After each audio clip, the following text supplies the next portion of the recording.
Hello everyone, welcome you all. कैसे हैं दोस्तों आप सभी लोग। एक बार फिर से आप लोगों का मैं डॉक्टर भरत कुमार स्वागत करता हूं दोस्तों। और आज हम लोग बहुत ही इंटरेस्टिंग तरीके से आज हम इस एमपीपीएससी के इस बैच को शुरू करने जा रहे हैं। राइट, चलिए दोस्तों, तो आज जितने भी लोग इस प्लेटफॉर्म पर जुड़े हैं उन सब लोगों का मैं तहे दिल से स्वागत करता हूं। और इस सेशन में हम लोग बात करने वाले हैं। गुड इवनिंग एवरीवन, सभी लोगों को गुड इवनिंग। राइट, चलिए, मेरे पास यहाँ पर कमेंट्स है नीचे, तो जब भी मैं यहाँ देखूँ इसका मतलब मैं कमेंट्स ले रहा हूँ, और जब भी मैं सामने देखूँ इसका मतलब मैं आप लोगों से बात कर रहा हूँ। राइट, चलिए, तो जैसे कि अभी हमने देखा कि 21 मई को हमारा प्रीलिम्स का एग्जाम हुआ 2022 का। मोस्ट प्रोबेबली 2023 का जो एमपीपीएससी का एग्जाम है वो जनवरी या फरवरी में प्रीलिम्स होगा, और 2022 का जो मेंस है वो हमारा अभी अक्टूबर के लगभग में होना है। तो चूंकि हमारे पास टाइम बड़ा कम है, तो पहले हम ऐसा करते हैं कि मेंस अप्रोच लेकर चलते हैं, और मेंस अप्रोच के साथ ही आपका जब जनवरी फरवरी में 2023 में आपका जो 2023 का प्रीलिम्स होगा वो भी आपका ऑटोमेटिकली क्लियर हो जाएगा। और जब 2023 में जो लोग मेंस देंगे, और उनके लिए तो बल्ले ही बल्ले है, क्योंकि उनका सिलेबस पहले ही खत्म हो चुका होगा। तो चलिए शुरू करते हैं यहां से कि हम कौन कौन से चीजें कवर करने वाले हैं एमपीपीएससी में। इकोनॉमी, भारतीय अर्थव्यवस्था की क्या जरूरत है, क्या हमारा ये वेटेज है। तो मुझे सारे लोग बस इतना बता दो कि मेरी साउंड, ऑडियो, वीडियो सारा कुछ परफेक्ट है, सो that I can proceed ahead और थोड़ा सा आगे हम बात कर सकें। चलिए, सारे लोग मुझे जल्दी से कमेंट करके ये बता दो। और जो लोग मेरे एमपीपीएससी के पुराने बच्चे हैं, मुझे उम्मीद है कि जितना मुझे उनका इंतजार था इस बैच को शुरू होने का, उतना ही उन्हें भी मेरा इंतजार होगा।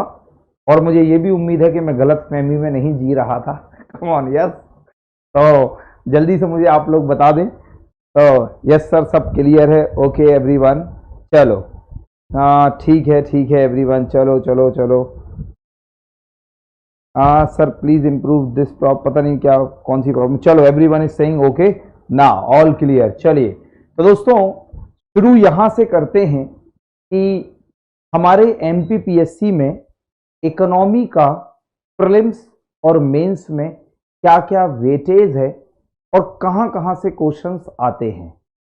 तो देखो, मैं आपको बिल्कुल क्लियर कट बताऊंगा। और बहुत अच्छी बात यह है कि एमपीपीएससी ने, अगर मैं मेंस की बात अभी करूंगा, कि जो सिलेबस में लिखा है बिल्कुल विद इन द सिलेबस सवाल पूछता है। और एमपीपीएससी में इकोनॉमी की समस्या को आप आज ही भूल जाइए। जो मेरे ओल्ड स्टूडेंट होंगे वो बताएंगे, सर मैं न्यू स्टूडेंट हूं फिर भी इंतजार था। ओके बेटा, फिर तो बहुत अच्छी बात है। नाउ तो दोस्तों, अब जो मुझे लेना है बैच साथ में, ठीक है। चलो, अभी मैं दाएं बाएं की बातें नहीं कर सकता हूं, क्योंकि this is the orientation class, और आगे वाली क्लासेस में भी हम दाएं बाएं की बात नहीं करते। चलो, तो ये हमारा एमपीपीएससी में हम देखते हैं कि प्रीलिम्स और मेंस में क्या सिस्टम है यहाँ पर। तो सबसे पहले हम बात करने जा रहे हैं कि हमारा जो प्री एग्जाम है, जो प्रीलिम्स का पेपर है, इस प्रीलिम्स के पेपर में हमारे इकोनॉमी का क्या वेटेज है। तो अगर हम पेपर 1 जीएस की बात करें, तो मैं बिल्कुल क्लियर कट आप लोगों को ये बताना चाहूंगा कि प्रीलिम्स में आप ये मान के चलो कि मैक्सिमम 3 से 5 क्वेश्चंस इकोनॉमी में आएंगे। 3 से 5 क्वेश्चंस बस। इसका मतलब है कि प्री के पॉइंट ऑफ व्यू से इतना ज्यादा महत्वपूर्ण आपकी इंडियन इकोनॉमी नहीं है। लेकिन अगर मान लो एक भी क्वेश्चन आए, और वो एक क्वेश्चन भी आप अगर कर दें और जो दूसरे लोग ना कर पाएं, तो वहां से भी आप इन और आउट हो सकते हैं। इसीलिए हम इतने कम वेटेज को नहीं देखेंगे। हम ये समझ के चलेंगे कि इकोनॉमी हमारा एक बड़ा ही इंपॉर्टेंट सब्जेक्ट है, और उसे हमें कंप्लीट करना है, और बहुत ही शानदार तरीके से करना है। अगर मैं बताऊं तो इस बार 3 क्वेश्चंस थे 2022 में। 2022 में डायरेक्ट इकोनॉमी के 3 क्वेश्चंस थे। अगर मैं इसमें सेंसस भी जोड़ लेता हूं, भारत की जनगणना, सेंसस ऑफ इंडिया, भारत की जनगणना जोड़ लेता हूं, तो भारत की जो जनगणना है, जो सेंसस ऑफ इंडिया है, तो अगर हम सेंसस ऑफ इंडिया की बात करें तो सेंसस ऑफ इंडिया में तो ये जनरली ऐसा पार्ट है कि हम करंट के पॉइंट ऑफ व्यू से पढ़ लेते हैं, कभी कभी गवर्नेंस के पॉइंट ऑफ व्यू से पढ़ लेते हैं। तो अगर इसके 6-7 क्वेश्चन भी थे, अच्छे खासे क्वेश्चन थे, तो अगर मैं सेंसस को भी इंक्लूड कर दूं आप लोगों के सिलेबस में, तो मैं कह सकता हूं कि फिर आपके क्वेश्चन थे कम से कम 8 से 10 प्रीलिम्स में। लेकिन कोर हार्टेडली इकोनॉमिक्स से जो क्वेश्चन थे वो थे 3 से 5। चलो हाँ, आ सकते हैं, और 2022 में 3 से 5 क्वेश्चंस थे। चलो इतनी बात क्लियर है। आगे जाने से पहले जरा मैं आप लोगों को सिलेबस बताना चाहूंगा कि हमारा सिलेबस क्या है, क्या क्या चीजें होती हैं और सिलेबस में क्या क्या चीजें दी गई हैं। तो देखो, अगर मैं इकोनॉमी के प्रीलिम्स के सिलेबस की बात करूं, ये प्रीलिम्स का सिलेबस है as per the latest notification जो 2022 में आया है। देखो, अगर हम बात करें तो इसमें पहला जो पॉइंट लिखा है वो लिखा है भारतीय अर्थव्यवस्था, इंडियन इकोनॉमी। जब बात होती है भारतीय अर्थव्यवस्था की तो क्वेश्चन कहीं से भी बन सकता है। इसके बाद यहां पे साफ साफ लिखा है औद्योगिक विकास और विदेश व्यापार, आयात और निर्यात, industrial development, foreign trade and दोस्तों एक्सपोर्ट एंड इंपोर्ट। ठीक है, एक ये हमारी यूनिट हो गई। अगर हम बात करें इसी इकोनॉमिक्स के अंदर जो दूसरा पार्ट लिखा हुआ है वो उसमें लिखा है वित्तीय संस्थान, जैसे आरबीआई के बारे में हो गया, reserve bank of India. Reserve bank of India के अलावा जो राष्ट्रीयकृत बैंक हैं, जो नेशनलाइज्ड बैंक्स हैं, ओके, इंग्लिश मीडियम है रुचि सिंह, तो मैं ऐसी ही भाषा बोल रहा हूं जिसमें हमारे सारे देश के हिंदुस्तानी समझ पाएं, इंग्लिश भी हिंदी भी, 100% बाइलिंगुअल, तो इंग्लिश मीडियम वाले भी हैं। तो ये मुझे कमेंट करने का तरीका समझ में नहीं आया कि ये तमीज़ है या बदतमीजी है आपकी कि इंग्लिश मीडियम वाले भी हैं, ना पहले सर ना पहले कुछ, मतलब क्या है।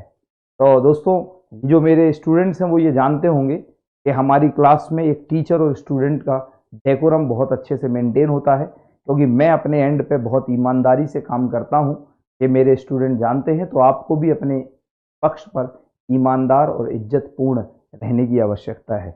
और आप लोग अगर एमपीपीएससी की तैयारी कर रहे हैं तो दोस्तों, एक शिक्षक आपसे इतनी उम्मीद कर सकता है कि आपको बोलने का सही लहजा आना चाहिए, क्योंकि आपका मेंस के बाद पर्सनालिटी टेस्ट इंटरव्यू भी राइट ना।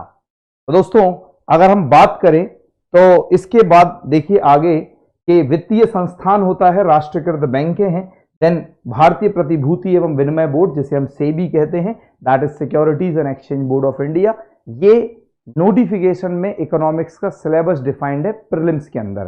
फिर इसके बाद है then national stock exchange and banking financial institution, जो हमारा राष्ट्रीय शेयर बाजार है, और जो बैंकिंग वित्तीय संस्थान है, ये हमारा सिलेबस का हिस्सा है, राइट नाउ। बस अगर हम बात करें तो हमारे पीटी में ये पूछा गया, और इसकी भी अगर हम बात करें, देखो 3 क्वेश्चंस थे 2022 के जो अभी भी आया। पहला क्वेश्चन, जल्दी से मुझे ये बताइए कौन कौन स्टूडेंट मेरे प्रीलिम्स वाले बैच में थे, जल्दी से मुझे हाथ ऊपर करके, मतलब यस या यस तो नहीं, मैं था या थम्स अप करके आप मुझे बता सकते हैं कि कौन कौन स्टूडेंट मेरे थे, जिससे जो नए स्टूडेंट आए हैं, जो नए स्टूडेंट हैं, उनका हम अच्छी तरीके से स्वागत कर सके और उन्हें पता चल सके कि यहाँ पर अभी इकोनॉमी का बॉम्ब कितनी तहलके के साथ ब्लास्ट होने वाला है, और आपके इस खोपड़े में इकोनॉमिक्स का ऐसा ज्ञान भरा जाएगा कि गारंटी लेता हूं दोस्तों यहाँ खड़े होकर कि सबसे अच्छा आप राइटिंग कर रहे होंगे इकोनॉमिक्स की। ज़्यादा हवाबाजी करने की मुझे आवश्यकता नहीं ना। तो दोस्तों ये देखिए, ये हम भी थे, ये स्टूडेंट बता रहे हैं। तो जो लोग थे अब वो बताएंगे जल्दी से कि मैंने सिर्फ 11 क्लास ली थी आपकी, क्योंकि बिल्कुल लास्ट में मुझे पता चला कि एमपीपीएससी का टाइम आने वाला है, तो फिर बिल्कुल लास्ट में सिर्फ 11 क्लासेस, और उसमें तो एक तो इंट्रोडक्शन की ही क्लास थी जैसे आज हो रही है। तो इसके अलावा 10 क्लास में ही 3 क्वेश्चंस के तीनों क्वेश्चंस उन 10 क्लास से थे। अब ये भी स्टूडेंट में ये मुझे बताएंगे।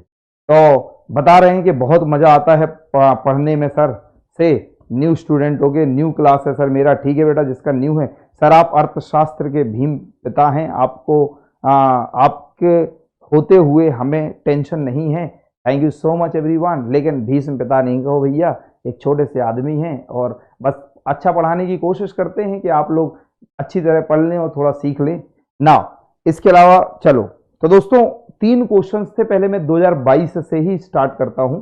इन 2022 जो 2022 का हमारा एग्जाम हुआ, उसमें एक क्वेश्चन पूछा गया नीति आयोग से, नीति आयोग से, और बहुत प्रेडिक्टेबल था क्योंकि हमने पिछले 2-3 साल के एग्जाम की स्टडी करी थी। तो उन 2-3 साल के एग्जाम में क्या था कि नीति आयोग से बार बार क्वेश्चन पूछा गया था, प्लानिंग कमीशन से बार बार क्वेश्चन पूछा गया, राइट। तो एक तो नीति आयोग का सवाल था, इसके अलावा एक आरबीआई से सवाल था।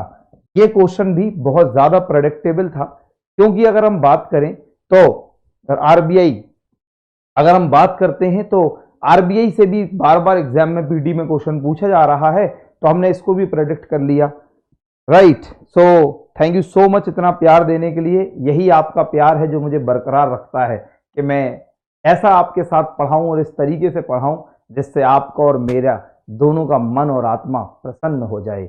हर क्लास के बाद दोस्तों ऐसा फील हो कि आपने जो 1.5 घंटा अपना केजीएस के साथ इन्वेस्ट किया है, वो एक बहुत ही शानदार तरीके से आपका टाइम इन्वेस्ट हुआ है। इन्वेस्ट इकोनॉमिक्स की भाषा में बात कर रहा हूं, राइट। तो इन्वेस्ट होगा तभी आपको रेट ऑफ रिटर्न जो है वो अच्छा मिलेगा, मतलब सीधा एसडीएम बनकर या दोस्तों डीएसपी बनकर ही निकलेंगे आप लोग। कम ऑन, राइट ना। इसके अलावा एक क्वेश्चन इकोनॉमिक्स का बड़ा ही कॉमन क्वेश्चन था और उसको इकोनॉमिक्स पढ़ने की आवश्यकता नहीं थी। जिन्होंने वो क्वेश्चन सॉल्व किया होगा उन्हें पता होगा। मैंने दोस्तों अपने केजीएस के प्लेटफॉर्म पर ही एमपीपीएससी के इकोनॉमिक्स के क्वेश्चन का एनालिसिस किया था। अगर कोई नया है तो वो जाकर एनालिसिस देख ले, उससे बहुत हेल्प मिलेगी आपको कि किस टाइप के क्वेश्चन एमपीपीएससी पूछता है, राइट।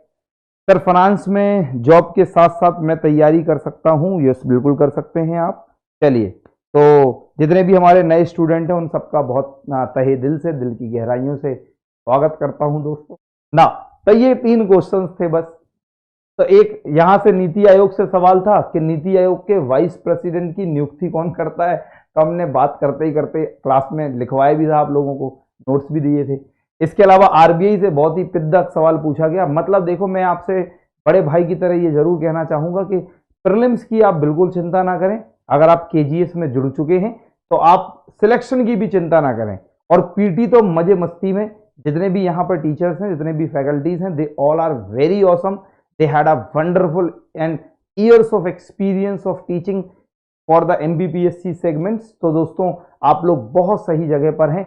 बस अगर जरूरत है तो आपकी डेडिकेशन की जरूरत है, बस आप उसको ध्यान से दीजिए। ये बड़ा ही कॉमन क्वेश्चन था कि इन्वेस्टमेंट ये होगा वो होगा। ये तो तीसरा सवाल आप एनालिसिस में जाकर देखिएगा, यूट्यूब पे पड़ा हुआ है, राइट ना। इसके अलावा अगर हम बात करें तो अब आते हैं जरा मेंस के सिलेबस पर। ये जो हमारा मेंस है, मेंस में किस तरीके के क्वेश्चंस पूछे जाते हैं।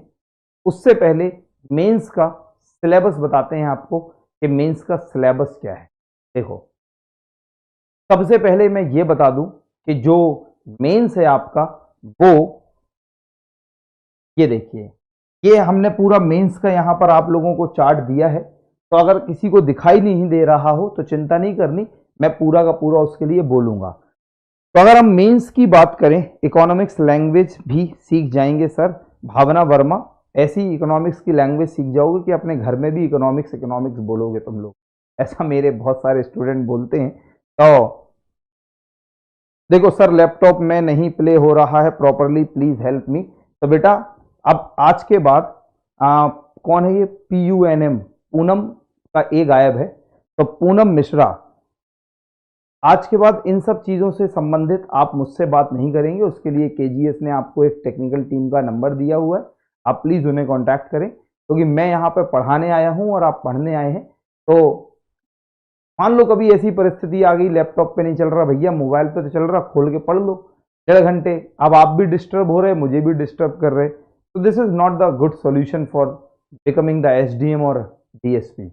तो यार अपने पर्सनालिटी ट्रेट्स को भी डेवलप करो। You must look like an officer if you want to become an officer, not in your personality only but in your behaviour as well. तो दोनों में आप लोग इंट्रिंसिक और एक्सट्रिंसिक, आंतरिक और बाहरी रूप से भी ऐसे ही होना चाहिए। चलिए, ज़्यादा ज्ञान देने का अभी मेरा मन है नहीं आज। तो देखिए, मेंस के सिलेबस की बात करें तो हमारा जो मुख्य परीक्षा है, जो मेंस है, उसमें 4 पेपर हैं जीएस के। Select paper 1, paper 2, paper 3, paper 4। सारी बातें छोड़कर बस आप इतना मान लो कि आपका जो इकोनॉमिक्स का पार्ट है वो जीएस पेपर 2 में है। तो जो हमारा जीएस का पेपर 2 होगा, इसके भी मैं बता देता हूं आपको, खंड बा में, इसके भी खंड बा मतलब सेक्शन बी। सेक्शन बी जो है वो 3 में डिवाइडेड है। देखो, सेकंड पेपर में लिखा है यहां पर राजनीति, अर्थशास्त्र और समाजशास्त्र, लेकिन इसमें जो पार्ट ए है, ध्यान से सुनना, मैं सिर्फ जीएस पेपर 2 की बात कर रहा हूं। तो आइए दोस्तों, जीएस पेपर 2 की अगर हम बात करें दोस्तों, जीएस पेपर 2 मेंस, इसको 2 सेक्शन में बांटा गया है, section A and section B. Section A and section right now. इसके अलावा अगर मैं बात करूं दोस्तों, जो सेक्शन ए है, बाकी सब सही चल रहा है, एकदम माहौल बढ़िया है। हाँ, you can apply, Nitish you can apply. तो ओके एवरीवन, चलो। तो दोस्तों, जो सेक्शन ए है, इस सेक्शन ए में आप लोगों का यहां पे देखो जो लिखा है राजनीति, मतलब अगर हम बात करें तो पॉलिटी, तो पॉलिटी सेक्शन ए हो गया। और अगर हम सेक्शन बी की बात करें तो सेक्शन बी को मैं और हमारा पेपर 3 पार्ट्स में डिवाइड करता है, पहला, दूसरा और तीसरा। जो सबसे पहला पार्ट है वो है यहां पर इंडियन इकोनॉमी, भारतीय अर्थव्यवस्था। इंडियन इकोनॉमी, भारतीय अर्थव्यवस्था, तो ये हमारा सबसे पहला पेपर है, सेक्शन बी का पहला पार्ट है। दूसरा है इकोनॉमी ऑफ एमपी। दोस्तों, जो एमपी की इकोनॉमी है, मध्य प्रदेश की इकोनॉमी है। और जो तीसरा पार्ट है उसमें आ जाता है सोशियोलॉजी, जो हमारा समाजशास्त्र है। मेरे प्यारे साथियों, ये है हमारा section B of mains GS paper 2। इसमें जो अगर मैं बात करूं तो पेपर 2 की बात करूं, सेक्शन पे जीएस पेपर 2 के सेक्शन बी की बात करूं तो इसमें पहली यूनिट इसके लिए डिवाइड, मतलब पहला पार्ट 5 यूनिट मान के चलो आप लोग, सेक्शन बी की 5 यूनिट ही हैं। पहला इसके लिए है, दूसरी यूनिट इसके लिए है, और सोशियोलॉजी समाजशास्त्र के लिए तीसरी, चौथी और 5वीं यूनिट है। तो दोस्तों, ये है हमारा फॉर्मेट जीएस पेपर 2 मेंस। और मेंस में सेक्शन बी, जीएस पेपर 2 का सेक्शन बी, उसमें पहला इंडियन इकोनॉमी, दूसरा एमपी की इकोनॉमी और तीसरी सोशियोलॉजी, राइट। इसमें अगर मैं बात करूं तो मैं आपको सिर्फ इतना पार्ट पढ़ाने वाला हूं बस। अगर जैसे कि हमने देखा कि जो तीनों पार्ट हैं वो 300 मार्क्स के हैं, मतलब जो दोनों सेक्शन होंगे, इसमें सेक्शन ए होगा और सेक्शन बी होगा। 150 नंबर का ए है और 150 नंबर की बी है। जो 150 नंबर हैं, इसमें 150 में से अगर मैं बात करूं तो लगभग हम इसको मान के चल लेते हैं, एमपी और यहां की इकोनॉमी को अगर मैं डिवाइड करूं, भी मैं दिखाऊंगा, तो लगभग आप ये मान के चलो 50 से 70 नंबर आप ऐसे लेके चलो। तो ये मेरा वेटेज है इकोनॉमी का, 50 से 70, 75 तक हम कह लेते हैं, ये हमारा वेटेज है, राइट। बाकी का इन दोनों का वेटेज हो जाएगा। आप 50-60 ऐसे लेके चलो कि ये मेरा मेंस का वेटेज है। और मैं पहली क्लास में यहां पे खड़े होकर कैमरे के सामने और आप लोगों के सामने ये गारंटी के साथ कह सकता हूं कि जितने भी क्वेश्चंस आए सारे के सारे आप लोग करोगे ही नहीं, लेकिन मैक्सिमम से मैक्सिमम नंबर आप लोग यहां पे स्कोर करोगे, ये मेरी आज गारंटी है। और दोस्तों, एक बहुत आदत है मेरी कि पहले दिन मैं बोलता हूं सेम सेंटेंस, और जब क्लासेस फिनिश हो रही होंगी सारी बातें जो आज मैंने बोली, तब मेरे बच्चे मतलब आप सभी लोग मुझे बोलेंगे। तो मुझे उम्मीद है जल्दी से मुझे डबल थम्स अप कर दो। क्या मेरा कॉन्सेप्ट और वेटेज समझ में आ गया कि हमारा क्या ऑब्जेक्टिव है इस क्लास का और हम कहां तक जाने वाले हैं और क्या क्या चीजें कवर करने वाले हैं? तो जल्दी से मुझे सारे लोग कमेंट करके एक बार ये बता दें। Right, yes. Bharti Jaiswal DSP बनने वाली हैं, एसडीएम सोच रही हैं अपने आप को और पूछ रही हैं आप एक ही यूनिट पढ़ाओगे? तो अगर मैंने कहा कि मैं इंडियन इकोनॉमी पढ़ाऊंगा एक ही यूनिट, तो ये सवाल भी नहीं बनता। सवाल पूछो ऐसे जिसमें टीचर का मन खुश हो जाए, टीचर को लगे वाह क्या दिमाग है आपके अंदर, क्या सवाल पूछा। ऐसे सवाल आने चाहिए क्लास में, वो खल्लासियों वाले नहीं कि तैयारी कर रहे तुम एमबीबीएससी की, सवाल पूछ रहे तुम सिपाही के एग्जाम वाला। राइट, वो वाला नहीं यार, सवाल पूछो, स्मार्ट बनो। तो दोस्तों आने वाली क्लासेस में ना कि पढ़ाएंगे, साथ में स्मार्ट बनाने का भी इस तरीके से ज्ञान देते रहेंगे, बीच बीच में डांटते रहेंगे। सामने होते तो दो खींच के भी मार देते, क्यों बड़े भाई की तरह इतना अधिकार तो रखते ही हैं। चलो, तो डबल कॉन्फिडेंस बढ़ा दिया सर, थैंक यू भावना। तो दोस्तों ये है आप लोगों का सर इंदौर में, ये मैं नहीं, मुझे नहीं पता अभी फिलहाल इसके बारे में कोई भी बातें। तो अब 1350 का ही करना है, 50 तो हो जाएगा। तो हाँ मतलब ये कैलकुलेशन तुमने सही लगाई। राइट, यदि आप सारे सब्जेक्ट पढ़ाएं तो मैं डिप्टी कलेक्टर बन जाऊं। अरे भैया नहीं नहीं, हमारी जो टीम है बहुत ही शानदार टीम है, डेफिनेटली आप बनोगे। राइट, चलो तो ये हमारा पोर्शन है। तो मैं आपको बता दूं तो जो हमारा टोटल मेंस है, तो इसमें लाइक 1575 नंबर का टोटल होता है इंक्लूडिंग मेंस, और ये 175 नंबर का इंटरव्यू। तो अगर हम 1400 नंबर की बात करें तो 1400 में हमारा वेटेज मात्र इतना सा है, क्लियर बता दिया, 50 से 70 आते हैं दोस्तों। चूंकि अभी हम क्या कर रहे हैं, अभी हम ओरिएंटेशन में हैं। पहले दिन हम लोग अपने आप को, आप मुझे, मैं आपको जानने की कोशिश कर रहा हूं, क्योंकि जैसे आप मुझे देख रहे हैं कि भाई ये टीचर कैसा पढ़ाएगा, क्या करेगा, आता भी है इसको या नहीं आता, केजीएस पे ट्रस्ट करना चाहिए या नहीं, ऐसी एक शिक्षक भी ये देखता है कि क्लास के अंदर कैसे स्टूडेंट हैं। तो एक दूसरे से रूबरू होने की हम कोशिश कर रहे हैं आज पहले सेशन में। सर जी आपसे पढ़ेंगे तो सब स्मार्ट हो जाएंगे, थैंक यू सो मच। आज पहले ही दिन है इनका, ठीक है, अभी ये लोग समझ जाएंगे। तो नाउ थैंक यू सर इतना कॉन्फिडेंस देने को। सर आंसर राइटिंग कॉपी से चेक होगी हमारी? यस डेफिनेटली, हमारी इसके लिए अलग से टीम है, आप क्वेश्चन भेजेंगे और उसके लिए आपको समय समय पर बता दिया जाएगा, बिल्कुल आप चिंता ना करें। फिलहाल अभी क्लास शुरू हो रही है तो आप फिलहाल इसको ही ध्यान पर सोचें, आप ये देखने की कोशिश करें कि क्या यहाँ से जुड़ना आपके लिए फायदेमंद होने वाला है या नहीं। ना अगर हम देखो, जैसे मैंने कहा कि जो जीएस का सेकंड पेपर है, जीएस 2 है, जो जीएस 2 का पार्ट बी, ये देखो जीएस 2 का पार्ट बी लिखा है सेकंड पेपर पार्ट बी में इकोनॉमिक्स एंड सोशियोलॉजी। इकोनॉमिक्स में एक इंडिया की इकोनॉमी, एक एमपी की इकोनॉमी है। तो जो एमपी की इकोनॉमी है, जब आप एमपी स्पेशल पढ़ेंगे तो उसमें एमपी की इकोनॉमी भी पढ़ लेंगे।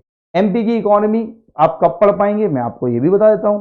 एमपी की इकोनॉमी आप जब पढ़ पाएंगे जब आपको इकोनॉमिक्स के सारे कॉन्सेप्ट्स क्लियर होंगे। और जब आप यहाँ पे मेरी क्लास में पूरी के पूरे इकोनॉमिक्स के कॉन्सेप्ट्स क्लियर कर लेंगे और फिर साथ में कोई पढ़ाए या ना पढ़ाए, वैसे आपको पूरा बकायदा यहाँ पे पढ़ाना होगा, लेकिन मैं इन जनरल टर्म्स बोल रहा हूं। तो आप उसके बाद इतनी आपके अंदर क्यूरियोसिटी होनी चाहिए सब्जेक्ट को लेकर, खुद किताब खोलो, खुद पढ़ो। कम ऑन, यस और नॉट? तो हमारे पेरेंट्स क्या काम करते हैं, सिर्फ उन्होंने पैसा दे दिया, आपने केजीएस में एडमिशन ले लिया, हमने क्या किया, आपको पढ़ा दिया। सारा काम तो आपने ही करना है, पढ़ने का सारा काम तो आपका ही होगा ना।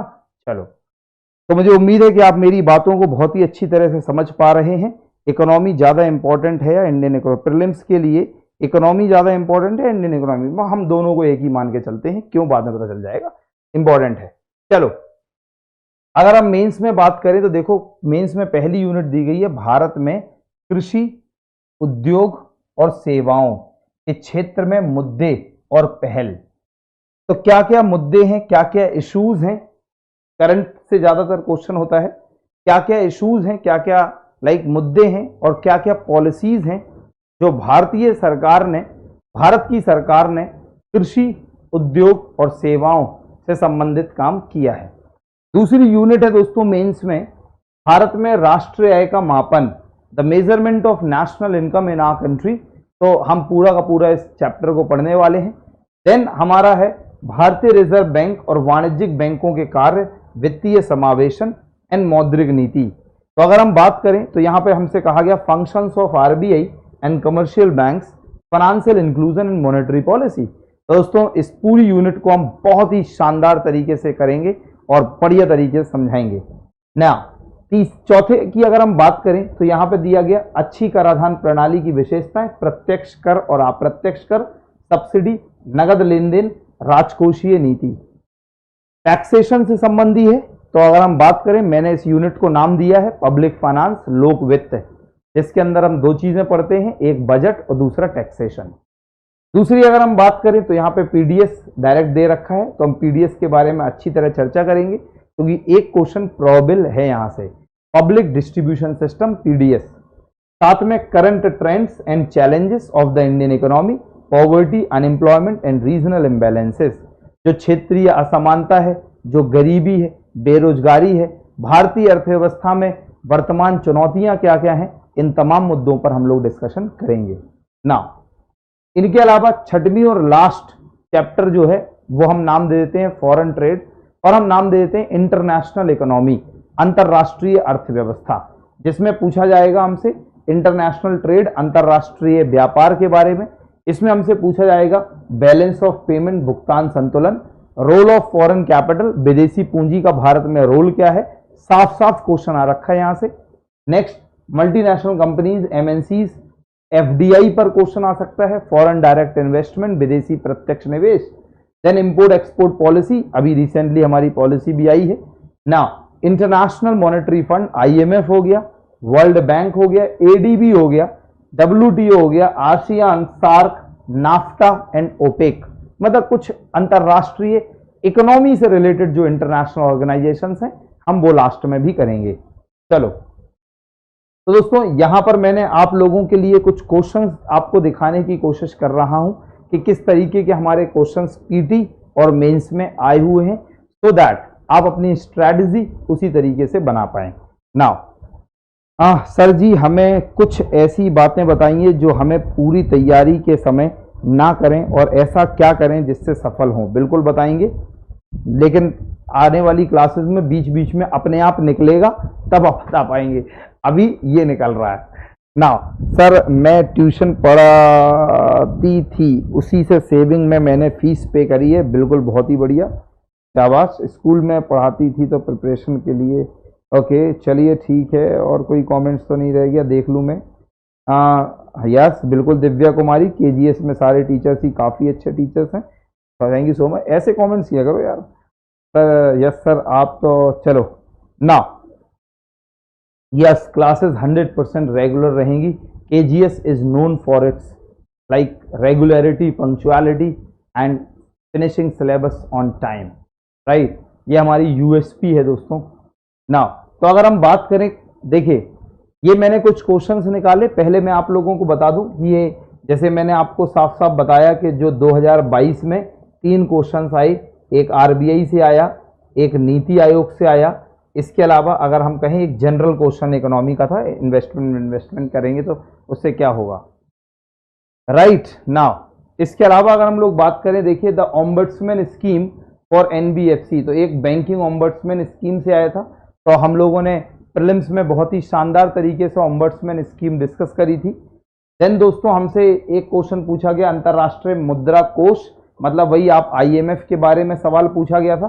सिर्फ आप एक झलक देखो बस, फिलहाल हम मेंस को भी फोकस ज्यादा कर रहे हैं, तो फिलहाल अभी हम मेंस के लिए ध्यान देंगे। पीटी तो अपने आप हो जाएगा, इसकी मैं वैसी गारंटी ले रहा हूं, बिल्कुल चिंता नहीं करना। एक क्वेश्चन आया था, कौन सा मंत्रालय जो गवर्नमेंट ऑफ इंडिया भारत सरकार का है, जो विदेशी व्यापार नीति से संबंधित है, बिल्कुल बेसिक क्वेश्चन है। एक और सवाल था, विच 2 cities of Madhya Pradesh included in town of export excellence, current affairs का क्वेश्चन था उस समय का, पुराना सवाल था। अब ऐसा कुछ क्वेश्चन क्या मिलेगा आपको। Then present secretary general of the UNO, देखो ऐसे सवाल आए। तो अगर हम लोग प्रीलिम्स की बात करें, ये देखो फर्स्ट वाइस चेयरमैन पूछा गया नीति आयोग का, और इस बार पूछ लिया गया नीति आयोग को के वाइस चेयरमैन को अपॉइंट कौन करता है। तो मैंने कहा था बड़ा प्रेडिक्टेबल क्वेश्चन था, पीछे भी नीति आयोग से सवाल आ चुके हैं। ये मैं सिर्फ आपको पीछे के क्वेश्चंस दिखाने की कोशिश कर रहा हूं, राइट। नाउ ओके, खुश रहो पुष्पेंद्र, खुश रहो। कैसे हो आप सर? वहां से रिजाइन, ठीक है, बाद में बात कर लेंगे थोड़ा।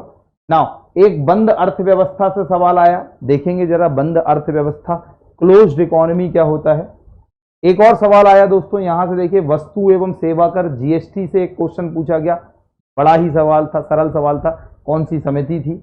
एक सवाल पूछा गया कि भारत में नियमित एवं वैज्ञानिक ढंग से जनगणना किस वर्ष शुरू हुई। ये लो दोस्तों, ये इतना इजी सवाल, जनगणना से सवाल आएंगे ही आएंगे। उस पर मैं आपकी स्ट्रेटजी प्रीलिम्स की क्लास के बीच बीच में जब बातें होंगी तब मैं आपको प्रीलिम्स की अलग से स्ट्रेटजी बनाऊंगा। फिलहाल हम लोग जो सेशन स्टार्ट करेंगे वो मेंस के साथ करेंगे, और मेंस और उसी में प्रीलिम्स, क्योंकि इकोनॉमी में अगर हम देखें तो हमने सिलेबस देखा है कि प्रीलिम्स और मेंस का जो सिलेबस है वो बिल्कुल ही इंक्लूडेड है, एक दूसरे में मिला हुआ है, तो कुछ भी अलग नहीं है। प्रीलिम्स में टिक मार रहा है, मेंस में वही लिखना है। मेंस की भी बात करेंगे, अप्रोच क्या होगा। 2011 की जनगणना से बार बार क्वेश्चन आ रहे हैं। एक पंचवर्षीय योजना 5 ईयर प्लान से एक क्वेश्चन आया है, ठीक है, मतलब हम ये मेंस में नहीं है लेकिन इसको प्रीलिम्स के पॉइंट ऑफ व्यू से अलग से कर लेंगे। राइट ना, एसबीआई की स्थापना कब हुई, इतने सरल सवाल, मतलब यार ऐसे सवाल आते प्रीलिम्स में। आज ही एमपीपीएससी के अदर टीचर्स से बात हो रही थी तो मैंने उनको, लाइक हम लोगों ने बात करी आपस में कि आपका जो प्रीलिम्स का पेपर है वो सिपाही से भी सरल पेपर है। पता नहीं ऐसा कमीशन क्यों करती है, लेकिन कमीशन जो करती है तो मैं इसे एप्रिशिएबल टास्क कहूंगा। वो इसलिए क्योंकि देखो जो प्रीलिम्स है, जैसे इस बार अगर मैं यूपीएससी की बात करूं, आईएएस के एग्जाम की बात करूं, तो इस बार यूपीएससी ने बड़ा ही बेतरकीब, बेहुदा, बकवास सा एग्जाम लिया, एक्सक्लूडिंग इकोनॉमिक्स। अगर मैं अपने इकोनॉमिक्स के पोर्शन की बात करूं तो वो ठीक था, लेकिन थोड़ा सा उलझाऊ था, थोड़ा सा। 14 क्वेश्चंस थे, 3 क्वेश्चंस आप उलझने वाले मान लो, बाकी ये 11 क्वेश्चन नॉर्मली अपने डिस्कशन से रहते हैं। इस बार के यूपीएससी की बात कर रहा, लेकिन फिर क्या हुआ कि बहुत सारे लोग आ गए, कहा कि नहीं ऐसा नहीं होना चाहिए, फलाना ढिमाका। लेकिन एमपीपीएससी बहुत अच्छा काम करता है, क्योंकि prelims is just a screening test. दोस्तों इसे समझो, यहीं से अपनी बेस बनाओ, और बिल्कुल मेरे छोटे भाई बहनों की तरह अपने बड़े भाई समझकर मुझे ईमानदारी से समझने की कोशिश करो। अपना ही एक सदस्य में मुझे भी शामिल कर लो, क्योंकि मैं कोई एलियन नहीं हूं, ना कोई अलग ऐसे कहीं से आया हूं। मैं बिल्कुल आपके बीच का ही, आपका ही एक सदस्य हूं, और आपके परिवार की तरह ही आप लोगों को ट्रीट करते हुए पूरी इकोनॉमी की बातें करेंगे। तो दोस्तों जो प्रीलिम्स होता है ना, वो स्क्रीनिंग टेस्ट होता है, लेकिन हमारे बच्चे क्या होते हैं, लगे रहते हैं 8-10 महीने प्रीलिम्स ही पढ़े जा रहे हैं। तो दोस्तों अपनी पढ़ाई शुरू करो सिर्फ मेंस से। प्रीलिम्स तो स्क्रीनिंग टेस्ट है। स्क्रीनिंग का मतलब आप अंदर आ जाओ या बाहर चले जाओ, बस एक कट ऑफ बना दिया, बेंचमार्क, इससे ऊपर नंबर आ गए अंदर, ना उसके मार्क्स जुड़ेंगे, ना उसका कोई वेटेज है। तो इसका मतलब आप भी एग्जाम को, एग्जाम की स्ट्रेटजी बनाकर बीट करो। मतलब क्या कि मैंने कहा स्क्रीनिंग टेस्ट है तो लोड नहीं लो, ऐसा नहीं लगे पीटी तैयारी कर रहा है, पीटी पीटी पीटी, और दोस्तों फिर पीटी के बाद पीटी इतना बढ़िया कर लिया कि दोस्तों पीटी क्वालिफाई हो गया और मेंस रह गया, तो क्या फायदा यार। अभी 21 मई को हुआ, अक्टूबर में हमारा मेंस होना। मान लो किसी ने इतनी पीटी में जान लगा दी हो जिसका पीटी पीटी पीटी हो गया हो, अब भाई साहब मेंस में क्या होगा, रह गए आप। इसलिए मेंस से तैयारी शुरू करो, पीटी को अपने आप उचका दो, और फिर पीटी के बाद 5 महीने जो तुमने पढ़ा उसे दनादन रिवाइज करो। इतने बार रिवाइज करो, 100 से 300 से 500 से ज्यादा बार, क्योंकि काम तो पापा ने एक ही दिया ना, पढ़ने का। इतने बार रिवाइज करो, इतना लिखो, इतना लिखो, इतना रिवाइज, इतना लिखो कि भाई साहब एग्जामिनर भी तुमसे कहे कि भाई तुम्हारी ही मुझे तलाश थी, तुम्ही को मैं ढूंढ रहा था। दोस्तों जो मैं बताऊंगा क्लास में वैसी स्ट्रैटेजी फॉलो करनी है, याद रखना। राइट नाउ, और दोस्तों इतना ही इजी क्वेश्चन आया, बड़ा ही इजी, कि एसबीआई कब बना। स्क्रीनिंग टेस्ट है ना, इसलिए लगे नहीं रहो पीटी में, स्ट्रैटेजी बनाओ, make your strategy like that. I think मेरे बच्चे मुझे समझ पा रहे होंगे बहुत अच्छे से। मैं न्यू हूं और मेरा भी अभी तक भी इकोनॉमी नहीं पढ़ी है, कोई बात नहीं, मैंने पूरी पढ़ रखी है। राइट ना। कौन था ये? तो कुछ दिनों बाद कमेंट्स मेरे सामने होंगे तो मुझे बहुत सहूलियत होगी पढ़ाने में। राइट, अभी कमेंट्स थोड़े साइड में हैं तो मुझे बड़ी दिक्कत हो रही यार, बार बार मैं देख रहा झुक कर। तो अभी मेरे पास कमेंट्स जब ऐसे जाएंगे तो मैं बहुत स्मूथली अपनी क्लास को पढ़ा पाऊंगा। राइट, तो आप थैंक यू सो मच। तो कौन था ये जो मैं देख कैसे देखना पड़ रहा मुझे? Apps Dubey, okay. तो हमारे किसी प्रिय स्टूडेंट ने सनमन ने कहा कि एप्स दुबे हमारे गुरुजी से पढ़ोगे तो ये शब्द भूल जाओगे कि इकोनॉमी से डर लगत है। तो अब इकोनॉमी से तुम्हें डरने नहीं आ, अब आ गए हम और केजीएस है तुम्हारे संग है, चिंता ना करो, कम ऑन। देखो भैया प्रीलिम्स के सवाल देखो कितने। अब हम आते हैं मेंस पर। तो प्रीलिम्स का हमने देख लिया, स्क्रीनिंग है, स्क्रीनिंग में निकाल देंगे, बिल्कुल चिंता ना करें। इतना रगड़वाएंगे तुम लोगों को, इतना पढ़ाएंगे तुम भी कहोगे केजीएस पढ़ाता बहुत है। आओ यहां देखो आगे, अगर हम सेक्शन बी की बात करते हैं, कौन सा? GS paper 2। ये देखो लिखा है जीएस पेपर 2, ये आपके मेंस से ही मैंने डायरेक्ट उठाया। तो इसमें मैं बताना चाहूंगा कि जो मेंस का पहले फॉर्मेट समझ लो। मेंस में हर सेक्शन में सेक्शन ए और सेक्शन बी, सेक्शन ए 150 और सेक्शन बी भी 150। राइट, इसका पहले समझो, इसमें 3 तरीके के क्वेश्चन आते हैं। एक आता है वेरी शॉर्ट, पहले समझो आप लोग अच्छी तरह समझो और फिर हम आगे चलेंगे। फिर एक आता है शॉर्ट और एक आता है लॉन्ग। ये लो साफ साफ देखिए, जो शॉर्ट है उसे आपको या तो 10 वर्ड में लिखना है या 1 लाइन में लिखना है बस। मतलब यहां पर आपको 3 नंबर मिल जाएंगे 10 वर्ड लिखने के, बिल्कुल 10 वर्ड लिखने के 3 नंबर आपको मिल जाएंगे। अब हम बात करते हैं शॉर्ट वाली, तो आप जरा शॉर्ट को देख लो। शॉर्ट में क्या है? 50 वर्ड लिखने हैं, 5 से 6 लाइनें लिखनी है और 5 नंबर मिल जाएंगे आपको। मतलब अगर हम बात करें तो आप 50 वर्ड लिखोगे तो आपको 5 नंबर के क्वेश्चन में 50 वर्ड लिखने हैं। फिर आते हैं हम जरा मेंस पर, लॉन्ग क्वेश्चन पर। आप लॉन्ग क्वेश्चन देखिए, लॉन्ग क्वेश्चन में 200 वर्ड लिखने हैं आपको, और आपका जो एक क्वेश्चन है वो वहां पे देखो जरा, लाइक 11 नंबर का क्वेश्चन है आपका एक, देखिए 11 अंकों का है। तो अगर हम ध्यान से देखें तो 11 अंक का आपका एक क्वेश्चन यहां पर ये हो गया। राइट, ये इस बार का है 2020, इसके बाद अब होगा 2022 में। तो आप अगर ध्यान से देखें तो आपका एक यहां पर हो गया, 11 नंबर का क्वेश्चन है, 200 वर्ड लिखने हैं। सबसे बढ़िया है जब हम कमीशन की तैयारी करते हैं तो हमें वर्ड लिमिट पे बहुत ध्यान रखना है। अगर मान लो एग्जामिनर आपसे कह रहा है या तो 1 लाइन लिखें या 10 वर्ड लिखें, तो आप 10 के 15 वर्ड कभी करने की कोशिश ना करें।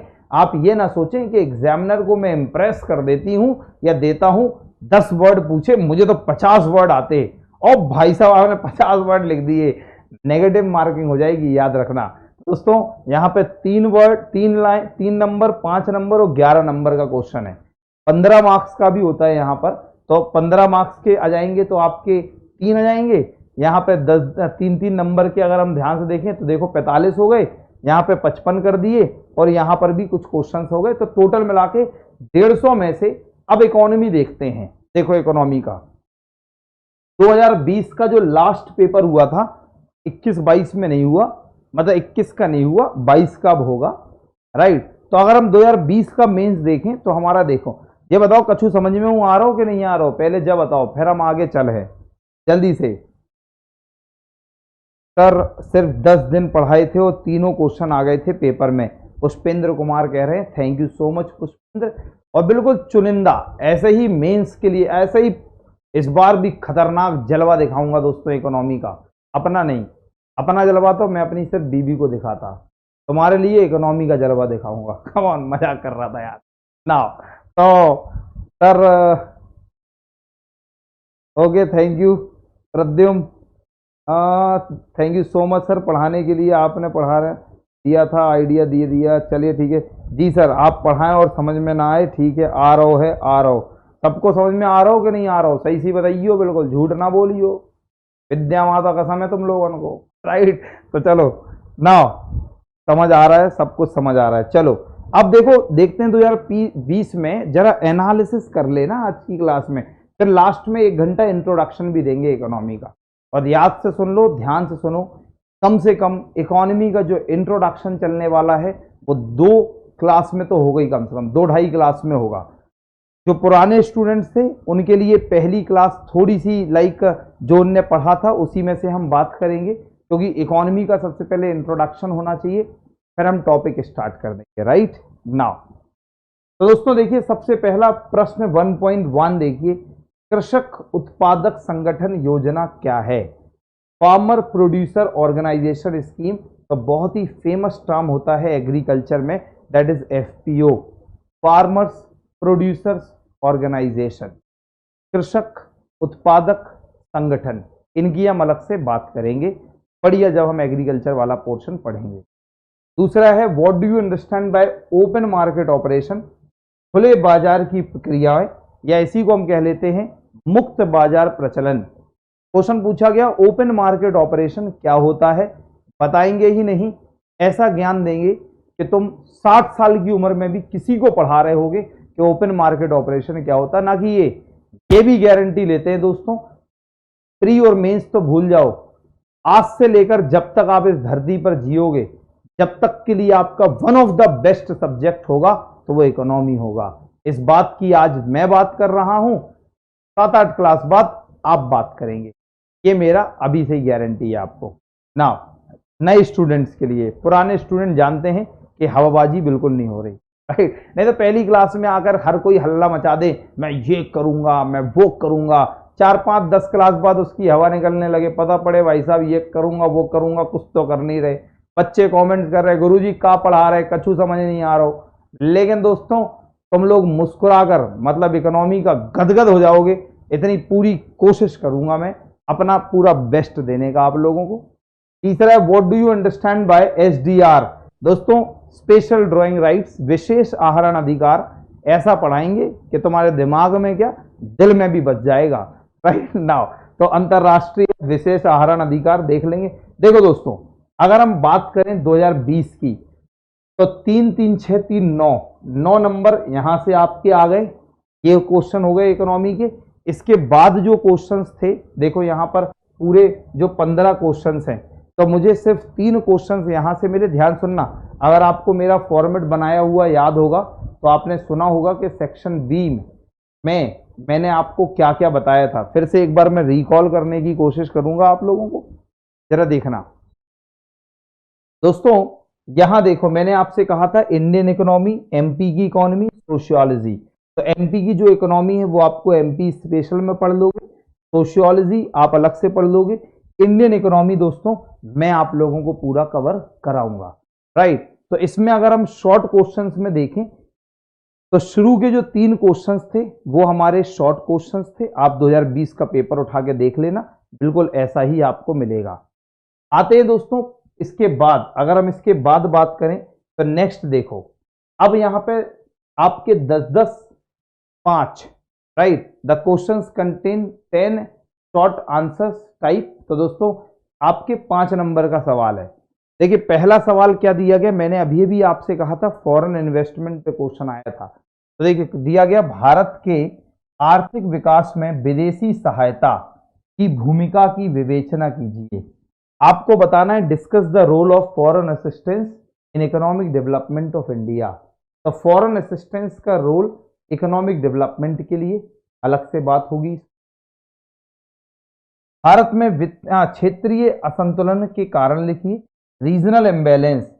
मतलब मुझे बहुत अच्छी बात क्या लगी, जैसे यूपीएससी है ऐसे ही एमपीपीएससी है, सिलेबस दे दिया और उसी सिलेबस में सवाल पूछते हैं। तो मैं आपको बिल्कुल एक गुरु मंत्र दे देता हूं आज डीएसपी बनने का या एसडीएम बनने का। एक गुरु मंत्र सुन लो मेरा, कि मेंस के सिलेबस के एक एक वर्ड को पूरा ऑलराउंड तरीके से कवर कर लो, बेटा रैंक अंडर 10 आपकी होगी, याद रखना। लेकिन ऐसा कोई करेगा नहीं, जो करेगा उसकी रैंक ही रैंक बरसेगी। बस मैंने एक ही बार बोल दिया, आप समझ गए। जैसे जो मैंने सिलेबस बोला ऐसी हिस्ट्री का होगा, ज्योग्राफी का है, पॉलिटी का है, अदर सब्जेक्ट्स का भी है। तो आप लोगों को सिर्फ एक ही काम करना है और वो ये कि एक एक वर्ड लिखा है जो मेंस के सिलेबस में, उस वर्ड का क्या मतलब है, उसका अगर इतिहास है तो, उसका प्रेजेंट है तो, साथ में उसके प्रोज एंड कॉन्स, मतलब positive effects and negative effects, मतलब एडवांटेज और डिसएडवांटेज, मतलब अच्छा और बुरा। इसके अलावा अगर उस कोई और टॉपिक है तो उसमें क्या क्या चैलेंजेस है, क्या क्या उसकी चुनौतियां हैं, उसके क्या क्या अलग अलग डायमेंशन है, आयाम है। तो आप हर एक टर्म को इस मल्टी टास्किंग तरीके से कवर कर लो, राइट। तो हर एक को आप इस मल्टी टास्किंग तरीके से, मतलब जैसे मैंने कहा मल्टी डायमेंशनल अप्रोच के साथ आप उसे कर लीजिए। तो आप इस तरह से मल्टी डायमेंशनल अप्रोच बनाकर जब आप पढ़ेंगे, मेंस बिल्कुल सिलेबस ओरिएंटेड ही आता है। ऐसा मैंने पिछले 5 साल के पेपर्स देखे और आप लोग मेंस को 100% प्रेडिक्ट कर सकते हैं कि ये होगा। क्या आप मेरी बात से सहमत हैं? तो बस आपको ऐसे ही करना है ना। चलो, लैंग्वेज बहुत मस्त लग रही है सर, वो बोला करना क्लास में बीच बीच में, ओके। भावना,